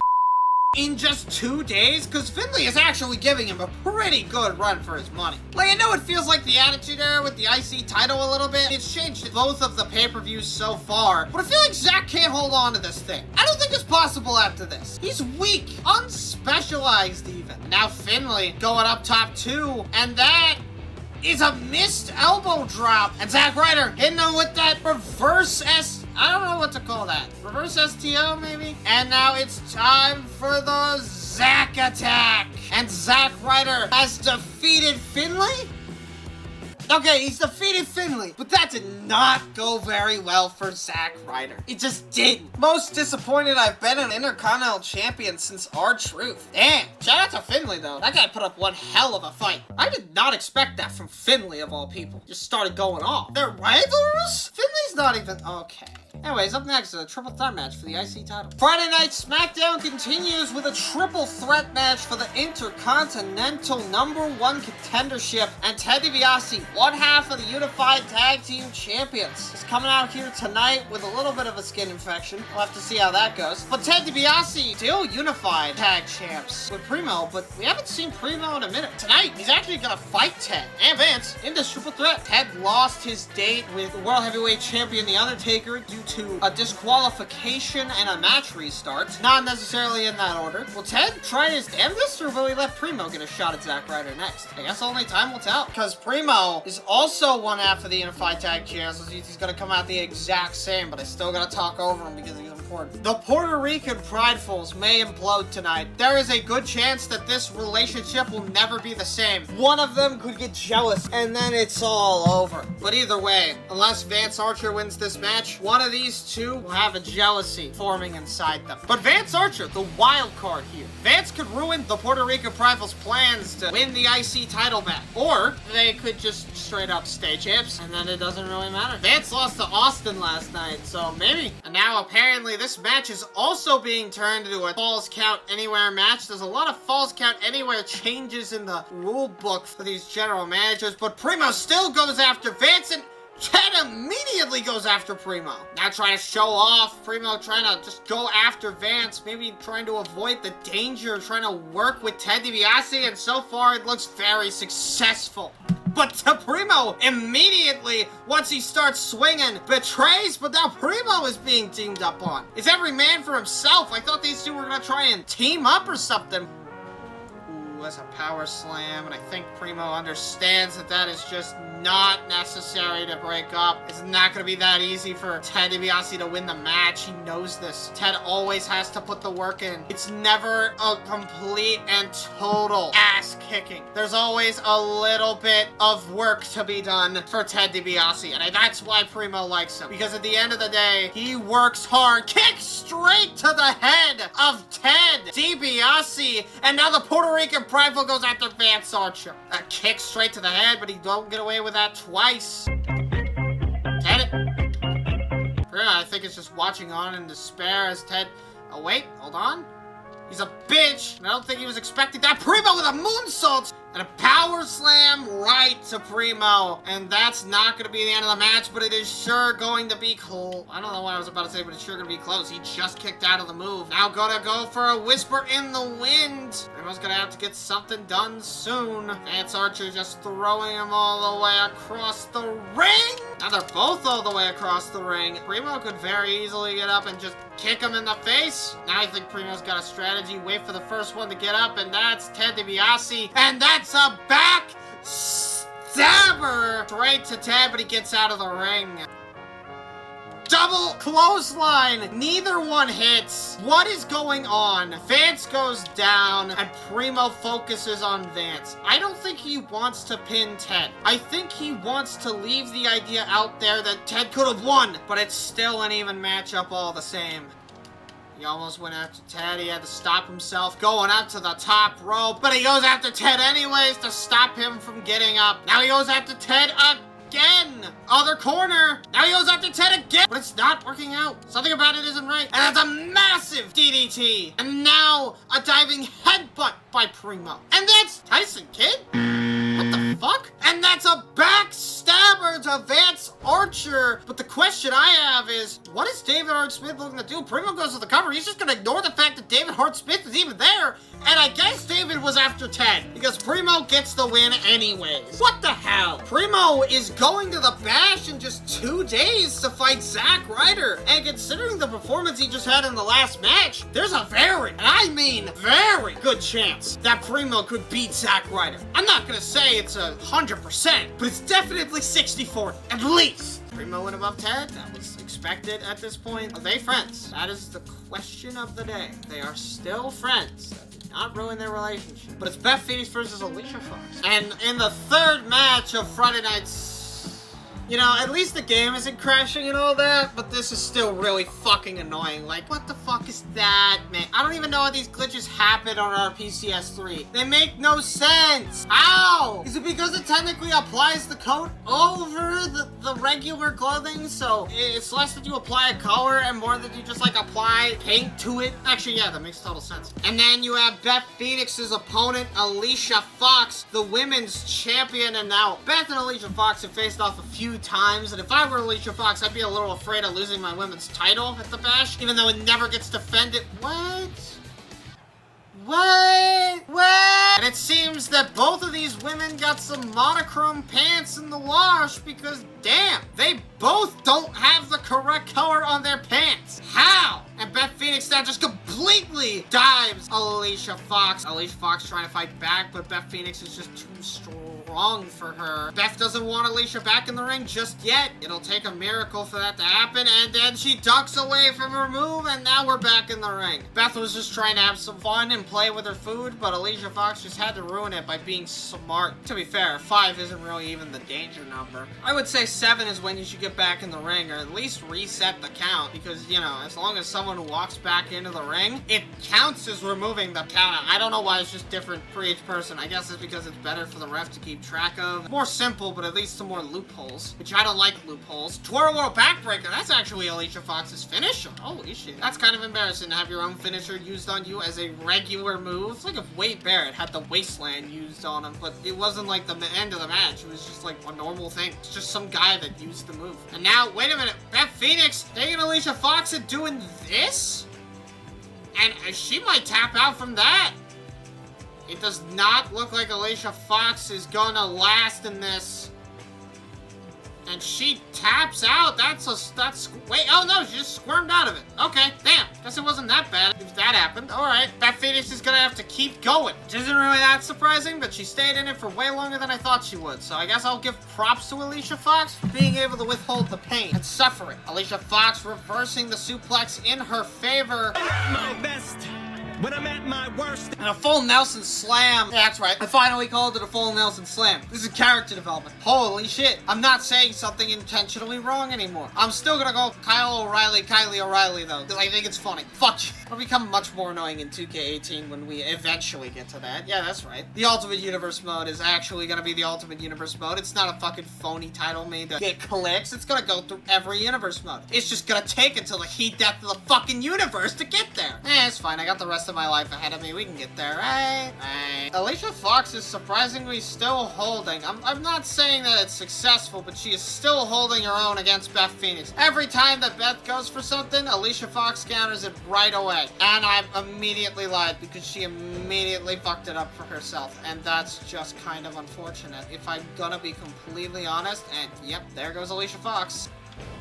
But no! Because he just can't go down! It's not like I have a 10-minute Iron Man match ahead of me or anything. What? Every time. It's always the suplex. It's never any other move. It's like when you save all of your reversal stats for a fucking 3-finisher reversal set. It feels really good, but the other person just did all that work for literally nothing. Also kind of like reversing a super finisher, if you can do that. Because I think you can in the modern games. They're not invented.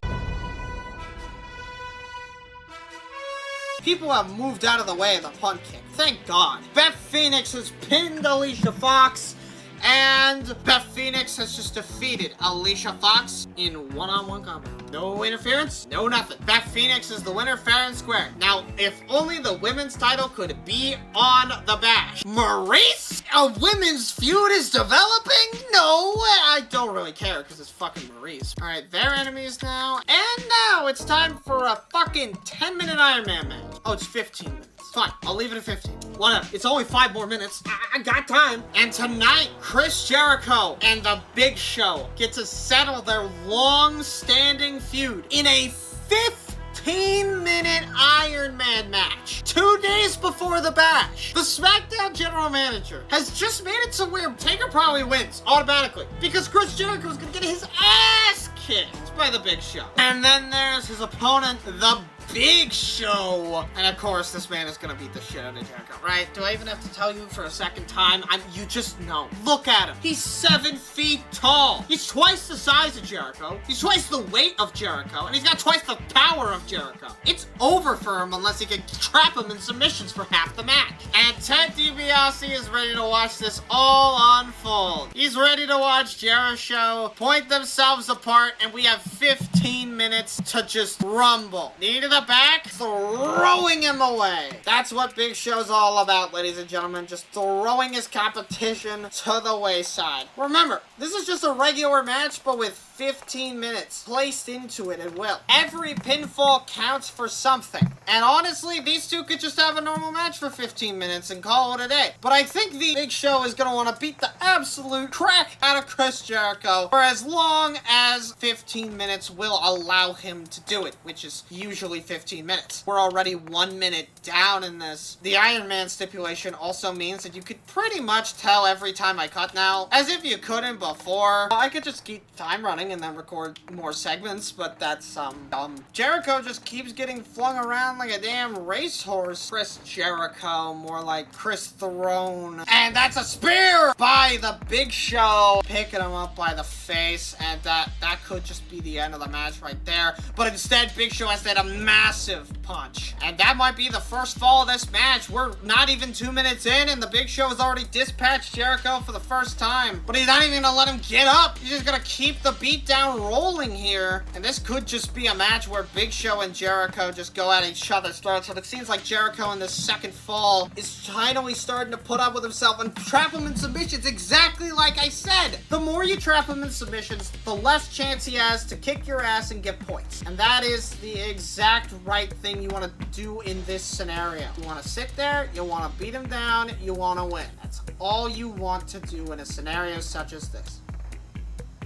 I didn't think he had the technical know-how to lock someone's arm behind their back, but hey, Big Show is sending Jericho outside. This could be any number of things. I think we're about to see one of them. Low blow by Jericho. What the hell? And now Jericho just sent his leg into the padded floor. It's still padded, but it still hurts, and that's a headbutt straight to Jericho. But wait just a damn minute. Jericho waiting patiently so that he can get suplexed straight into the announce table. Jesus Christ.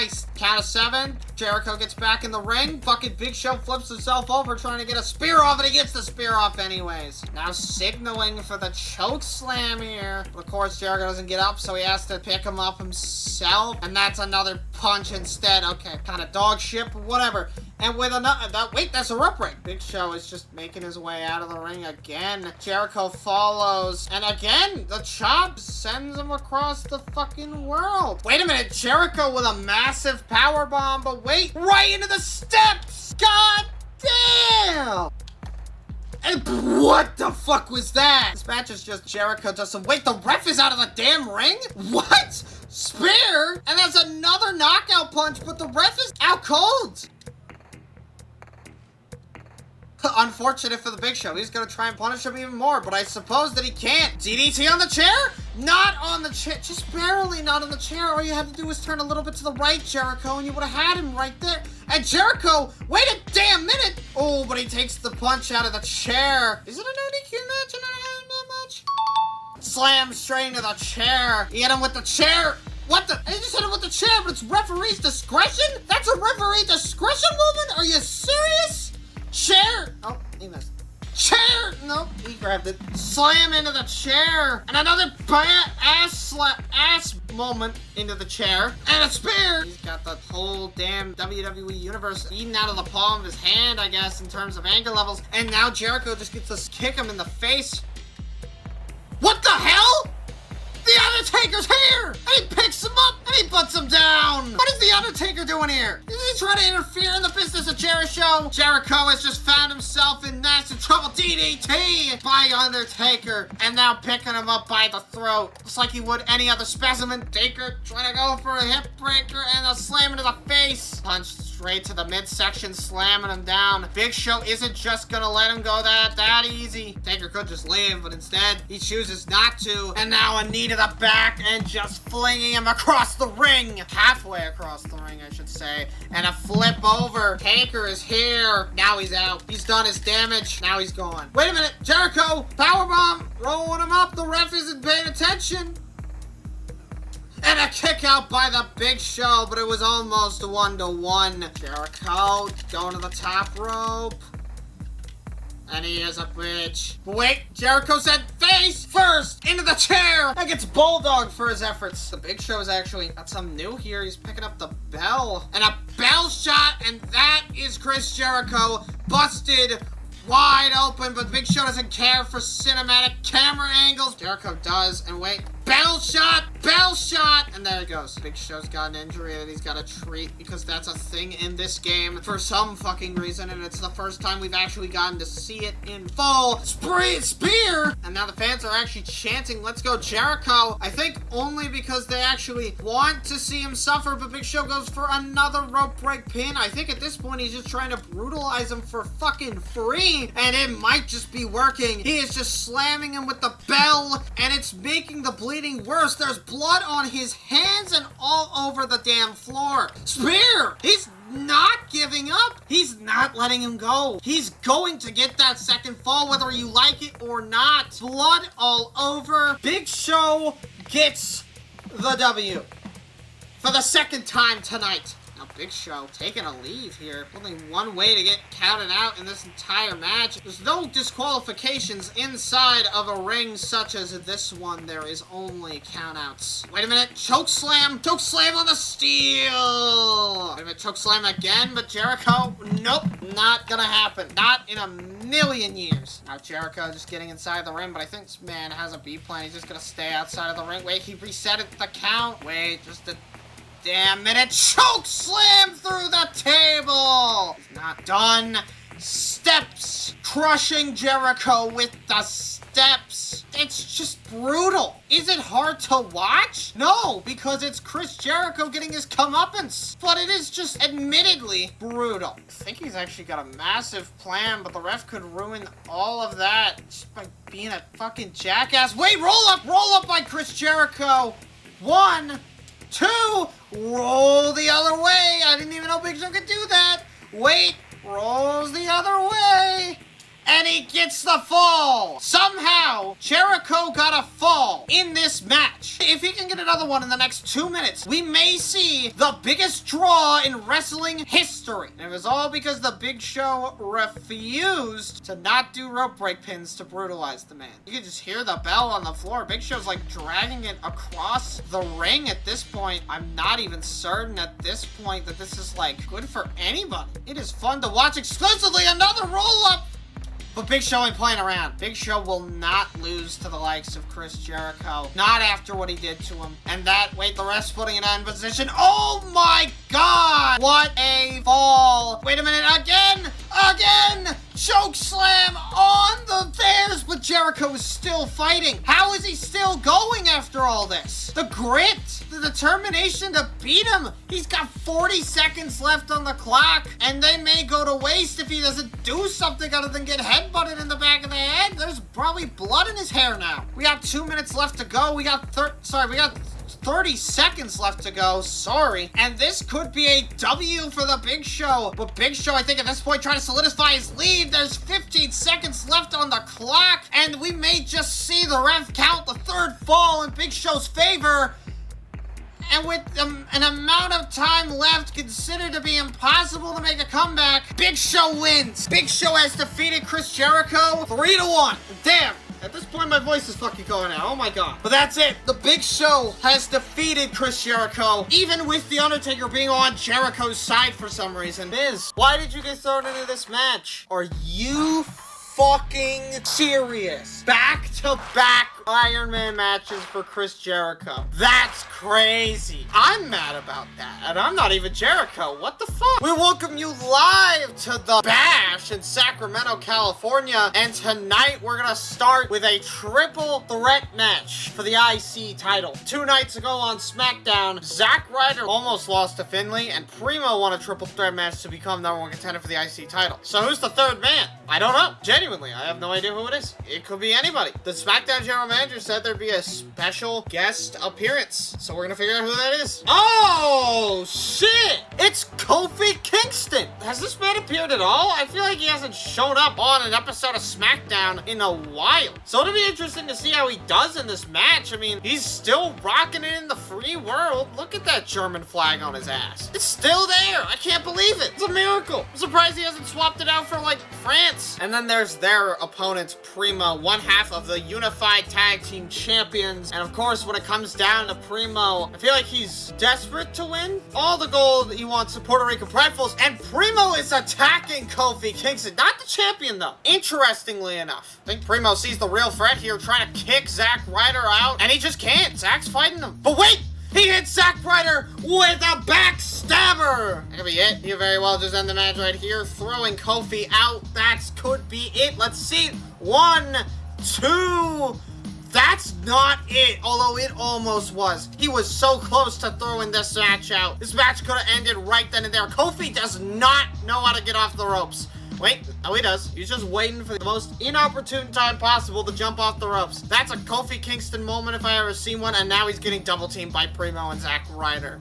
Oh, but Zack Ryder isn't that stupid. He knows that Primo was just gonna attack him, so he decided, I'm attack him first. And now he gets a fucking Rana for his troubles. Remember, in a triple threat match, it is all about maintaining control over the other two wrestlers, making it so that neither one of them can get in any offense and just dominating both wrestlers. Unless you do that, then I guess you just kind of win, lol. And Zack going after Kofi, but he really should be going after... Okay, never mind. I stand corrected. Maybe he shouldn't. And that's a kick straight to the face of Zack Ryder, and he is not looking healthy ever since taking that backstabber at the beginning of this match, but he seems healthy enough to taunt, so maybe I'm just wrong today. Who knows? I think Primo's just gonna watch this happen. He doesn't really need to get involved all the time. And now Zack Ryder going for the pin, but Primo isn't gonna let any risk happen towards the Intercontinental Championship. Both of these men are low right now. There is no reason to give them any benefit of the doubt that they could just win the match off of each other. It's very possible. In fact, it's more possible, and now a double DDT by Primo and Kofi. Kofi is kind of a wild card in this match. He wasn't even supposed to be here tonight, but by the grace of God, what a powerbomb. He managed to get himself onto the pay-per-view. Kofi back on the ropes. Wait a minute. Roll up by Primo. Wait, Kofi's not getting in the ring yet. Two, but no. Kofi reacted later than he should have, but in the nick of time to successfully get himself a save credit on this match. And Zack Ryder just doesn't keep his eyes on Primo at all, and it's starting to make me mad, because anyone that does that should be focusing on the man that's been dominating the match, but I guess when you're Zack Ryder, it doesn't matter. Wait a minute. Throwing him off the top rope. Primo goes up instead and hits a whisper in the wind. He goes back to the top rope. He hits a diving headbutt. He goes up. He shoves Zack Ryder. Zack Ryder shoves him, I should say. Kick. What the fuck? And wait a minute. That is still a back stabber. But he gets out. So he goes to pin Kofi for some reason. One kick out, though. Zack wasn't going to stay out of the ring, but he is going to taunt. And now Kofi's back in this match. And honestly, double hit going up top. Hit Zack Ryder with a diving head. But no. No. Wait a minute. Roll up on Zack Ryder. Kofi's just standing there with on his neck, and he breaks up the pin. A lot of pin breakups in this first match. A lot of close calls. A lot of Primo not going for pins when he could. Missing kicks. This is not an Intercontinental Champion performance. He might be losing the title because of this, but it doesn't seem like it matters because he's going back up to the top rope and hitting another diving headbutt on Zack Ryder. Shove again. Getting behind Zack Ryder successfully. What? Primo just cannot get this off. Wait, yes he can! And that is a backstabber to Kofi, but he's hit like 3 backstabbers per person, and now he throws Zack over the rope. The only thing that can end this match, keep this match going, is a rope break, and it's not here. Primo is your new Intercontinental Champion, but Zack Ryder did not get pinned. And congratulations to Primo on now being the first WWE dual champion. He is now one half of the Unified Tag Team Champions and the Intercontinental Champion at the same time, unless Ted DiBiase also did this. Primo and Kofi are now enemies, and now he's in the world title scene along with Fans Archer. And after that devastating Intercontinental Championship match, we have for you another triple threat? Drew McIntyre is also in a triple threat, but this time I actually know what happened. The Miz, in a social media post last night, declared that he was going to invoke his rematch clause from Backlash tonight. It's kind of dumb that a rematch clauses last longer than a month, but whatever. Drew McIntyre did face Shad at Extreme Rules for literally no reason other than he won a #1 contenders match, so I guess it makes sense for The Miz to get his inevitable shot back at the US Championship, but this is interrupting a United Kingdom feud. Drew McIntyre was about to face Sheamus for the US title, but now The Miz is getting his grubby little hands all over this match. Will he turn the tide in Drew's favor? Will he give Sheamus a Celtic Warrior level of impressiveness, or will he just win the title? Only time will tell. And then there's Sheamus. The Celtic, what the fuck is that? That is such a bright green. I'm kind of shocked to see Sheamus wearing it. I mean, it makes sense for Sheamus. He is the Celtic warrior. Being Irish is in his blood, so green all over isn't the worst thing ever. I mean, Finlay does it pretty well, so. But this is the first time I've seen Sheamus in an attire like this, so. Also just never realized that I think the Celtic cross on his back is not green, but all the other ones are. And the game crashed. Great. The Miz getting ready to enact his rematch clause, coming out here ready to fight. And he's so ready to fight that he's gonna attack Drew McIntyre before the bell. God damn it. Does that mean the Miz is gonna win the US title? Miz going from behind. And now Drew McIntyre and... Oh, the ref is just getting it. I think the ref got him more than the Miz there, but remember, this is a triple threat, so the ref does not get to disqualify Drew for that. He's just got to live with the pain that he just caused him. Throwing the Miz outside, but he throws him outside in response. Sheamus and Miz follow him. There's no reason not to. Sheamus getting thrown up the ramp. Drew being Drew. And this match was supposed to be a UK exclusive, but instead the Miz made it all about himself. Now a suplex by Sheamus. This isn't a Falls Count Anywhere match, so there's nothing you can do about it. And these two are now just teaming up on... I stand corrected. Drew is just taking the sledgehammer to Miz, though. But these two haven't had the most friendly relations. Ever since UK formed back up, they've been kinda friends. But before that, they were interfering in each other's matches. And it didn't seem like they were gonna have a good time. Especially if they got the chance to finally settle whatever beef they did have. And the ref is now coming out here. But wait, Drew throwing the Miz onto the sledgehammer? Sheamus hits him with a flatliner. Is Drew gonna win the match right here? No, he's picking up the fucking Miz instead. And he hits his head directly on the post, throws him in the ring, but the Miz isn't gonna go down that easily. He wants that US title, or never mind.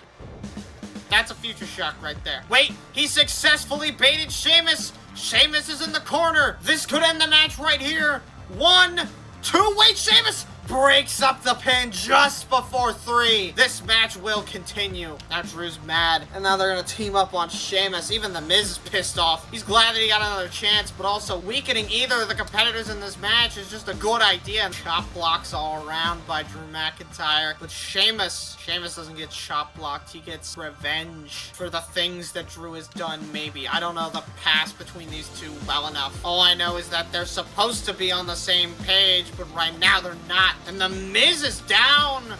But Sheamus is just trying to manhandle Drew. Mass assault. But Drew rolls to the outside. And he's grabbing a steel chair. So that he can hit Sheamus with it. Chair. But he pulls the chair out from under him. Trying to stop Sheamus from using the chair. And it's going pretty well because he used the chair himself. And now Drew McIntyre is pulling apart the announce table. He might be fishing for something, but a Russian leg sweep doesn't seem to be it. I think he's abandoned whatever plan he may have had. Did he just try to elbow the announce table? Drew sends Sheamus through. And now Drew realizes that the problem is that board is made of absolute fucking titanium, apparently. Drew and Sheamus are having a stare down here. And Drew now taking advantage of the situation. Okay, that just worked. Don't ask why. And Sheamus taking advantage of the confused state of everybody in this match, but Drew also looking to take advantage. That's a flatliner, face scraping the table, and that completely collapsed it. Drew sends Sheamus into the ring via ring post. Drew tries to pick up Sheamus by the leg, but he just isn't having it. And a power slam! But that's not what Drew wants. He needs to hit the future shock, and he's gonna hit the future shock! DDT hits! The Miz is in the ring, but he's down? How did he get there? What? Drew wins, I guess? Shit, of all the things I could have expected, it wasn't that, but Drew McIntyre wins and defends his US title. No more rematch clauses for The Miz. No more! That means The Miz go up. And up next, god fucking damn it, the first singles match of the night, and the only singles match of the night that's normal at least, is Brie Bella versus Michelle McCool. And if I had to say anything about Brie Bella, it would be good fucking luck, girl. You're gonna need it, because we are so tired of seeing your bitch ass. And then you're facing Michelle McCool. Are you fucking... We've gotten the same cutscene 3 times! Michelle McCool attacks Brie Bella. Wow, what a shocker. Wow, I'm so shocked. I mean, really, who could have expected Michelle McCool to attack Brie Bella? Not me. I didn't see that one coming. Michelle McCool pins Brie Bella. I wonder if that'll be the end of the match. Holy shit, the match is over? No way! Man, don't Don't you just love women? And up next, Primo is back after his Intercontinental Championship outing, and he doesn't even bring the title out. Look, I know you're defending the Unified Tag titles, but like the least you could do is bring the IC title out too. You mean to tell me you can't hold the fucking title in your other hand? I would get it if they were heavy belts, but they're not even that heavy. You can wear two of them around the waist as well. Look, all I'm gonna say is wasted potential. You just won the IC title earlier tonight. Why not bring it out? It would be cool. And then there's his tag team partner, Ted DiBiase, who comes out the same way. The reason why I don't have much to talk about with this match is mainly just because it doesn't have much to talk about. Absolutely amazing commentary from yours truly.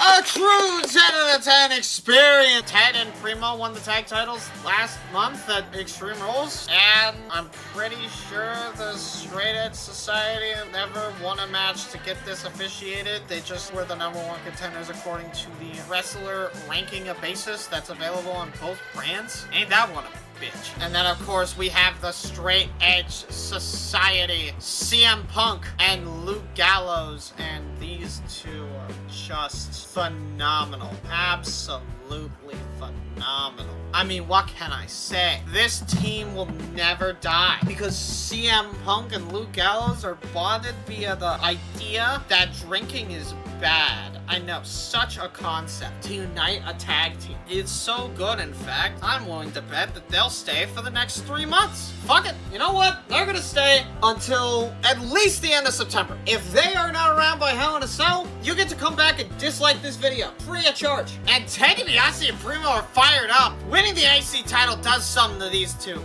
Primo is just sprinting at CM Punk. He does not care. He doesn't even care about the fact that he got out of an IC title triple threat earlier in the night and that he's only had a very limited amount of time to recover, while CM Punk has had basically the whole night. Primo is just going for it. And by golly, is he winning against CM Punk? Really? Is this what Raw's best tag team has to offer? A failed moonsault counter and a dream? Oh, but CM Punk got scared. He's tagging in Luke Gallows, but that won't make a difference. It might make a difference. Luke Gallows is a powerful guy. I think it's gonna make a difference. Oh wait, CM Punk's off the apron. There's no one to break up the pin. And Primo just rebounds off of the ropes and hits him, and now I think he's gonna go for the Howl trifecta, the diving headbutt and everything? Primo gets set back up, but Luke Gallows is just not willing to take a backstabber tonight. Well, I guess Primo didn't want to do it, or couldn't. Luke Gallows might have been too crafty for him. But either way, Primo's gonna take this opportunity to tag in Ted DiBiase, and here we go. Ted and Gallows. We've seen a little bit of a disconnect between Ted and Primo, not too much. The most they got a disconnect about was having to fight each other for an IC title opportunity with Vance Archer. Now Luke Gallows tags in CM Punk, but not before getting his last little bop from Ted DiBiase. You would think that these two would be a little more down on their luck, and Ted just thinks that's the end of the match. Okay. Luke Gallows is gonna stop it though. 2 and breaking up the pin. What did Ted expect? He's gotta get back into the groove of a tag match. What the fuck? What? What was that? I don't even think Primo and Ted have teamed at all this month. So it might be a heavy task for them to get back in the ring and start working together again. CM Punk's back in the ring, but he wants to get one more move in on Luke Gallows. Actually, why not go for 2? Remember, if he gets counted out, the match ends. But he doesn't want to see Primo get hurt. CM Punk successfully lured Ted back into the ring. A singular fist drop for his troubles. But that's a smart strategy by CM Punk. Ted and Primo like each other way too much to let the other get hurt by their negligence. I think. These are bad guys we're talking about here. They can turn on each other at any second because their egos get too big. I know the second that Ted gets that world title, if he gets that world title. Wait a minute. CM Punk tags in Luke Gallows. And Ted knocks over Ted. And Primo too. Luke Gallows might have this one in the bag, but he doesn't. But what if he did? What if he did? But no, Ted counters. And now Ted sets him up for a nice suplex. And that might be it for Luke Gallows' dreams of ruining the Puerto Rican Pridefuls. That last one almost hit the ref there. Ted's got to be more... Actually, he doesn't have to be careful. He can just get DQ'd. He can get DQ'd just fine. And Luke Gallows just holding him here. Okay, he just... Suplex right into his... That's clothesline. What the fuck? Luke Gallows now. Everybody's been going after the legs tonight. Primo could easily hit Luke Gallows, and he tried to grab him instead, but that Clothesline. Ooh, setting him up so that he has to get hit by the clothesline. Speaking of clotheslines, Luke Gallows catches his clothesline into a... Yeah, it's a move, alright. And now Ted DiBiase hits the 1 punch, hit him with a solid 2 punch, and give me a 3-piece punch, please. And Ted DiBiase can now just set Luke Gallows straight up for the Dream Street, that's it! But CM Punk got Primo off, but... What? And now Ted is just trying to get CM Punk off, and he does successfully. Primo's back in the ring. Count 1, count 2, but it wasn't enough. 3. Despite how long he waited. New champs. Why did I say new champs? Ted DiBiase and Primo were already the champs. Ted DiBiase and Primo have beaten the Straight Edge Society and have proven that Puerto Rico is better than anti-alcoholism campaigns, which I think we all knew that. But whatever. People are holding up the Cologne sign despite the fact that Epico is not here. Ted Cologne does not work off the tongue well either. CM Punk and Luke Gallows are now just 1 above where they were, resetting the US title scene. They did not deform. Up next, CM Punk has to go in a match again. That's so ass. I didn't even notice that the first time. That's so ass. And with CM Punk already at ringside, Luke Gallows is left, the Puerto Rican Prideful is left, and Edge is coming out here to face CM Punk for his title in a last man standing match. And remember, the goal of this match is to get your opponent down, not for 1, not for 2, not for 3, but to the count of 10. 10 seconds. And that's harder than you think. Edge has froze the game. And I suppose I will do what I have always done and go on my phone. 10 seconds of being down. 10 seconds between winning and losing. And the ref of all people is in charge of doing all that. But Edge is in charge of getting him to stay down there. And it's no DQ, so he can do whatever. Tables, ladders, chairs, sledgehammers, using the title, using the bell, using your mom, using my dad. He could do anything. And he's probably just gonna choose to hit an execution and a spear still, but hey, it's the thought that counts, right? And remember, this is for the WWE Championship, in case you couldn't tell by the fact that I said it. These two have had something to strive for their entire careers, and it wasn't this. But now they have this to strive for. And CM Punk is gonna be one of the lucky few to get a shot at it in the first few months. Will he succeed, or will he falter to Rated R, Superstar? And Edge with an immediate clothesline, and he could just try and stop attacking him and let the ref count from there, but that's very ungentlemanlike. He is not going to do that. Instead, they're gonna keep fighting. Fighting like usual. Fighting like there is no tomorrow, because there could be. You never know. These two gotta fight like they're never gonna get another shot at the title again, because if Edge loses it, he could never challenge for the title again. Or if CM Punk loses it, he could be stuck in tag hell with Luke Gallows forever. Who knows? Anything could happen in the WWE. Wow, guys, there, I set the fucking line. Holy shit. I feel like I've said that line before, though. But whatever. It's still the cheesy shit you want to hear from a wrestling commentator, so I don't think you mind, right? Peak commentary, more like peak the game, you know, peak. It's that thing. Should I make a video on it for the second channel? Probably. At some point. Wait for the Ultimate Chicken Horse video. Wait, that video already came out. Fuck! Edge goes for an execution, and the ref starts counting, but Edge says, I'm not done. And Edge is just gonna hit him with a spear. And now Edge has got some other things to attend to. What the hell is he doing? Throwing a chair into the ring. Oh, the steps almost hitting the ref in the process. Edge is just gonna make sure that if CM Punk wins, gets up, he's gonna regret it. But he's at a count of 7. He might not make it. He's at a count of 9. He's only got so much more to go. A sledgehammer and... Wow, I guess that's what happens when you fight 2 matches in a row. You don't get up. Holy shit. I was expecting that match to have a lot more trials and tribulations to it, but Edge, after just 1 execution and 1 spear, has taken down the Straight Edge Punk. Good for him. But I have a feeling this isn't the end of their feud. It was kind of unfair for CM Punk to have to do back-to-back matches. Very similar to Ted DiBiase. We might see CM Punk at Night of Champions too. 2 nights ago, on Friday Night SmackDown, The Big Show and Chris Jericho had a 15-minute Iron Man match to end their collected feud. And The Undertaker got involved because Chris Jericho was going to face him at the Bash. But The Undertaker doesn't care about the rivalries between the Big Show and Jericho. He attacked the Big Show. What The Undertaker cares about is getting revenge against anyone, terrorizing the WWE, holding their belt hostage. That's what he did. He teleported into the ring with the Big Show and attacked him halfway into that 15-minute Iron Man match. So out of respect and praise, the SmackDown general manager asked the Big Show to decide the stipulation between The Undertaker and Chris Jericho. And you know what he said? Do it again. Another 15-minute Iron Man match. So it will be The Undertaker and Chris Jericho tonight, right now, 15 minutes at our main event slot. This is what wrestling is all about. Making people suffer. And then we have Chris Jericho, who had to go through not one, but two 15-minute Iron Man matches in just 2 days. Chris Jericho has to be fuming. He has to be livid. And as he comes down to the ring, he attacks The Undertaker.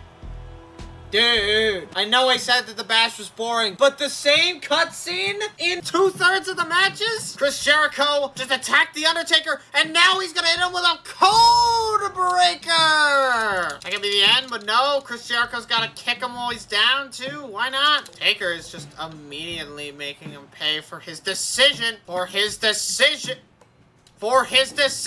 And now just ramming the steel steps into him, but Taker gets him out of the way. And by that, I mean Chris Jericho. Big boot on the outside. Remember, DQs are off, but it is still count-outable. You can lose an Iron Man match by count-out, but you can't lose it by DQ for some reason. It makes about as much sense as you would think. And now we're back to neutral. With 1 minute down, these two men are gonna have themselves a normal match. But Taker throws Chris Jericho all the way to the other side of the ring, and now just telling him that he's dead. He had the goal to attack The Undertaker, and my golly is he not gonna let up against Chris Jericho after that. It would be a disservice to every single man, woman, and child that Chris Jericho has ever wronged in his life for Taker to just let him off the hook when he is one of the most demonic and arguably sinister entities in wrestling ever. Chris Jericho, wait just a damn minute. Taker throws him off the top rope, and he is not going to deal with that problem right now. Jericho may be a high flyer on occasion, but tonight he is not going to get the opportunity to do that. Even though he has 15 minutes to do so, Taker is going to kick his ass in this Iron Man match. Unlike the last time, we don't need to feel any sympathy for his actions because he brought it upon himself by attacking The Undertaker. I could sit here all that I want and try to justify it like I attempted to last time, but no, he did this to himself. That's the statement at the end of the day. All Jericho had to do was not attack The Undertaker. And you know what he did? He attacked the fucking Undertaker. Full stop, no balls, all dick. And now Taker hits him with a world-famous choke slam. Picking him up, trying to go for a tombstone maybe? Nope, not this time. But Jericho goes for a kick, and that's a failure too, so Jericho gets picked back up, and he fails. Clothesline to the outside, but Jericho hits him with a low blow. Dude, he's a dead man. Does he even have nerves? It's a bad idea, all right? That's all I'm gonna say. Wait, on the steps? Not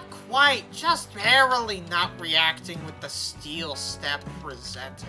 And Jericho trying to get back to the ring. He's not trying to get a count out, even though if both men get counted out, it doesn't matter. Well, Taker would like to do nothing more, and barely getting inside the ring before the count is called, getting the first fall through count out. Devious or smart? I'll let you decide, and that's a busted open Jericho again. No rest for the wicked, they say, sure. But he did get busted open twice in a damn row, and that's a choke slam. Now The Undertaker just picking him up. What the hell is he going for here? Oh my god, oh my god, oh my god. Last ride straight on the steel steps. Undertaker picking up. Wait, hip breaker, count of 9. Is Jericho gonna get his fall back? And it's as if nothing ever happened. Because now Taker and Jericho are 1-1 again. The fact that Jericho just keeps managing to get falls in these matches is crazy. Taker wants a legitimate fall from this man. I wouldn't say that Taker wants many things, but wait, what the hell is Taker going for here? Inside the ring, and now Taker just hits him on the arm. That's old school. Or the back, I guess. Old school moves, called for old school people. The Undertaker takes Jericho and hits him with a tombstone pile driver, and that will make it 2-1. Ref, count the damn pin already. Thank you. That's that.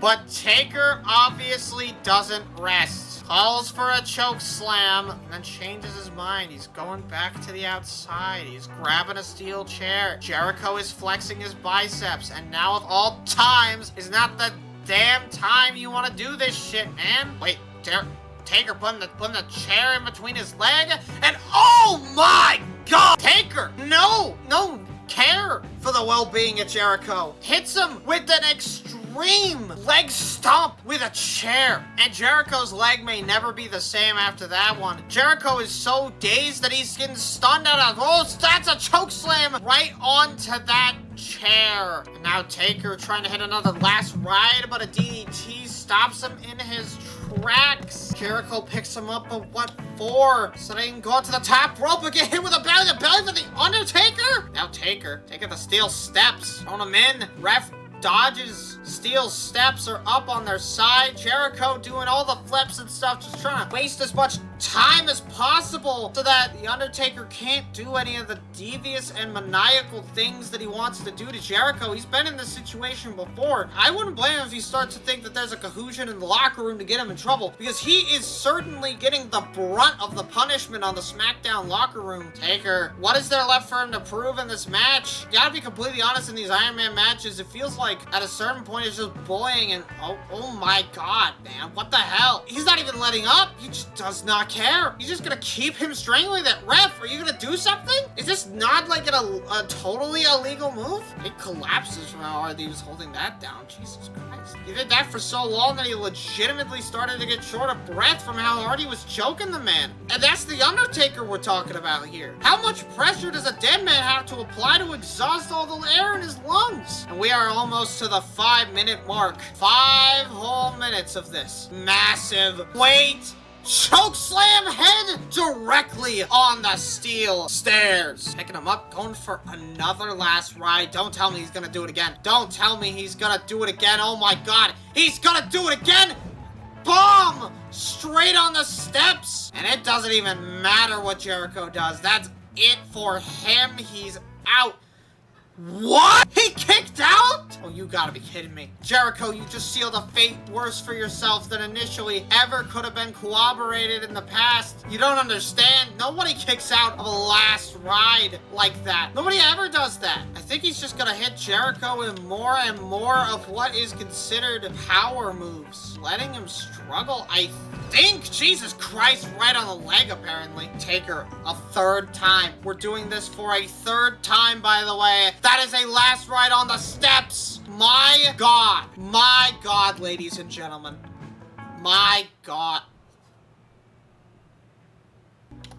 And I think even Taker's starting to get shocked at this point. Genuinely, how is he doing this? Jericho refuses to die tonight. He refuses to let himself get pinned. I think it's because he just doesn't want the same result as last time, where he can't get a satisfactory pin without doing something like a roll-up. Jericho may have started these matches off playing mean, but now I think he wants to start playing nice now of all times, but it's too late. Taker goes for another one, but he whips him right into the steel. And now, okay, a fourth time will be the charm.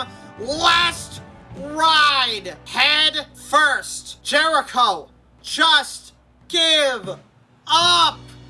Why? Why, Jericho? Why do you do this to yourself? Why are you so hell-bent on having this happen to you? You got yourself into all of this. There isn't much I can really say for you anymore other than good luck, because you did all of that to yourself. At this point, the only man that you can blame for your actions is you. Not The Undertaker, not The Big Show, not the world-famous SmackDown general manager. No, you did all of this to your goddamn self, and Taker is just trying to show that to you by giving you several last rides onto steel stairs.